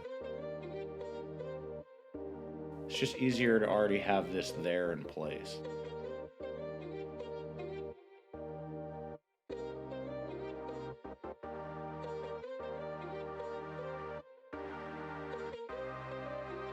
So I'm going to take that fitting off of the tool that it's been on. I have a glass-on-glass fitting already attached to a punty. The tip of this fitting has been pulled off, so it's actually shorter than a normal one. It's just going to act as a plug so that we're able to blow through this piece once the fitting's on it. After the two have had a moment in the kiln to be able to become the same temperature, I'm going to pull the zombie back out and the fitting out.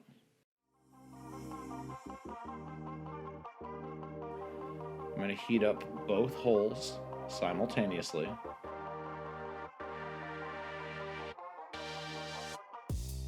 I'm just going to stick these two together.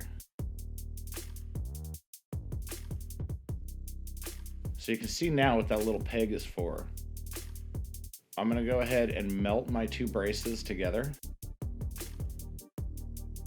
I had to adjust my torch real quick.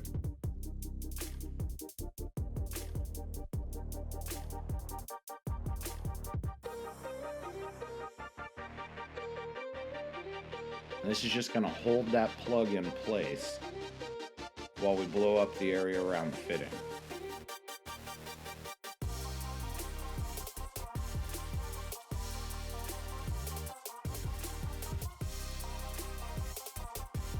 Okay, so I'm going to use my hand torch. I'm going to start heating up one area of the fitting. I'm attaching my blow hose. That way I'm able to blow while I heat.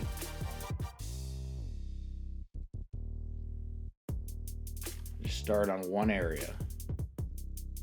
Careful not to heat up the actual fitting itself, just the connection point.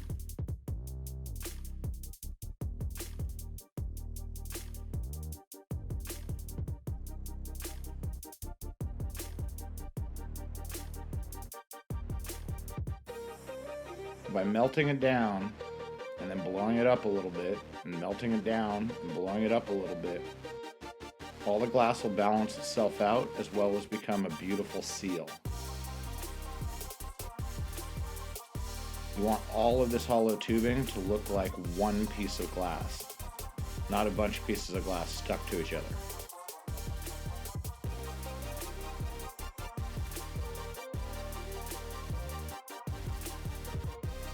See how that brace is holding my fitting in place, making sure that it stays straight at all times. Let's give it a little bit of air. Heat the other side some more.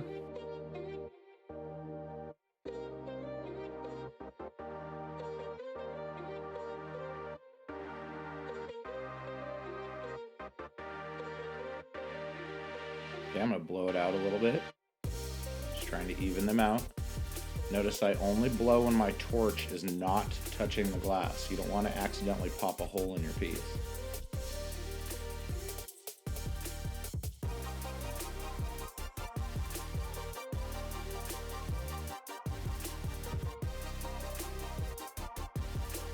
Give it some more air. You can still see a bit of a ridge line where these two pieces of glass are originally connected. So I'm just going to keep melting it in and blowing it out until it's all gone.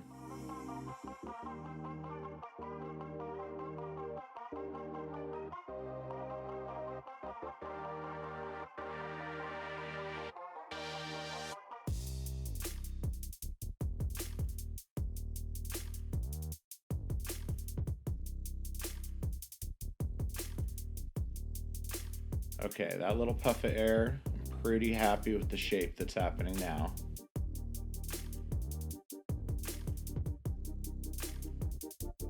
Just a minor little tweak to it.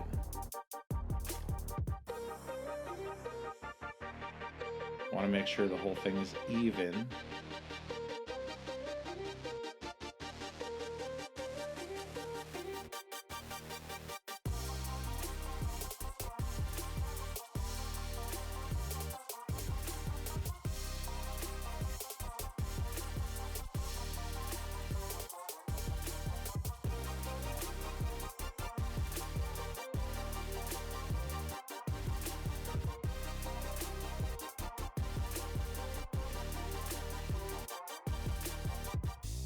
Alright, I'm happy with the way that it looks. I'm going to go ahead and get this brace out of my way.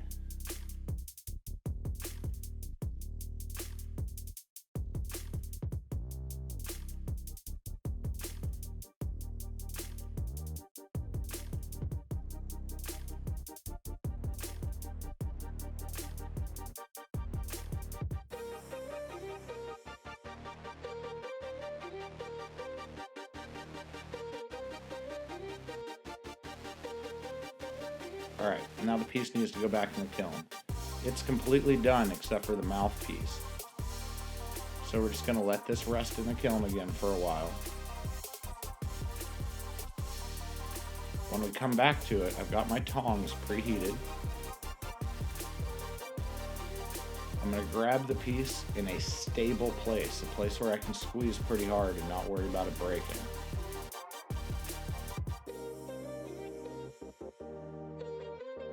I'm going to pull off that clear tube.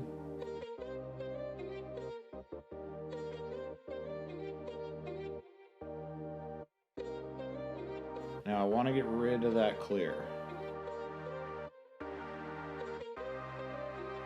I also want to open up the end of this, but I don't want to do it until that clear is out of the way.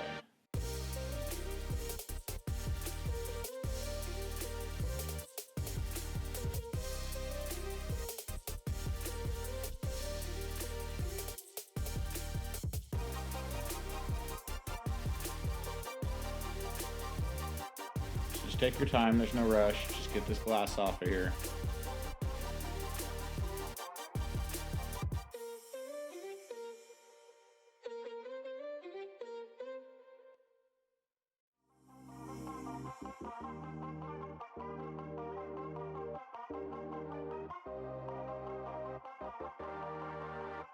Alright, this one's not cooperating and doesn't want to actually tear open, so I'm just going to help it a little bit.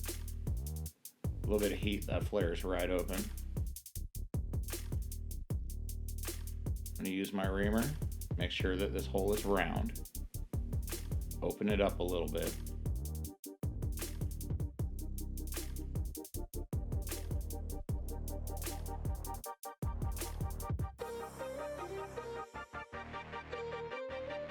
Got a little bit of that clear glass that I don't like, so I'm going to go ahead and pull it off.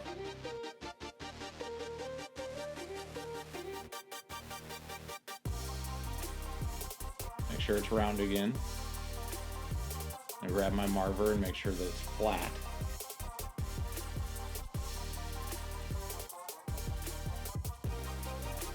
Usually check it's flat from a couple different angles.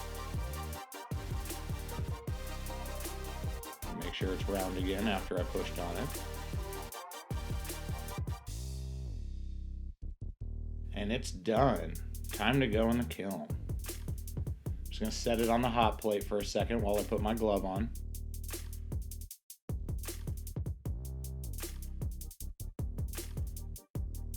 Grab it with the tongs.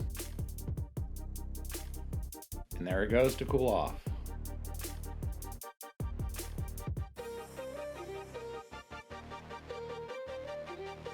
This concludes the tutorial on how to make a functional zombie. Thank you for subscribing to the GHE.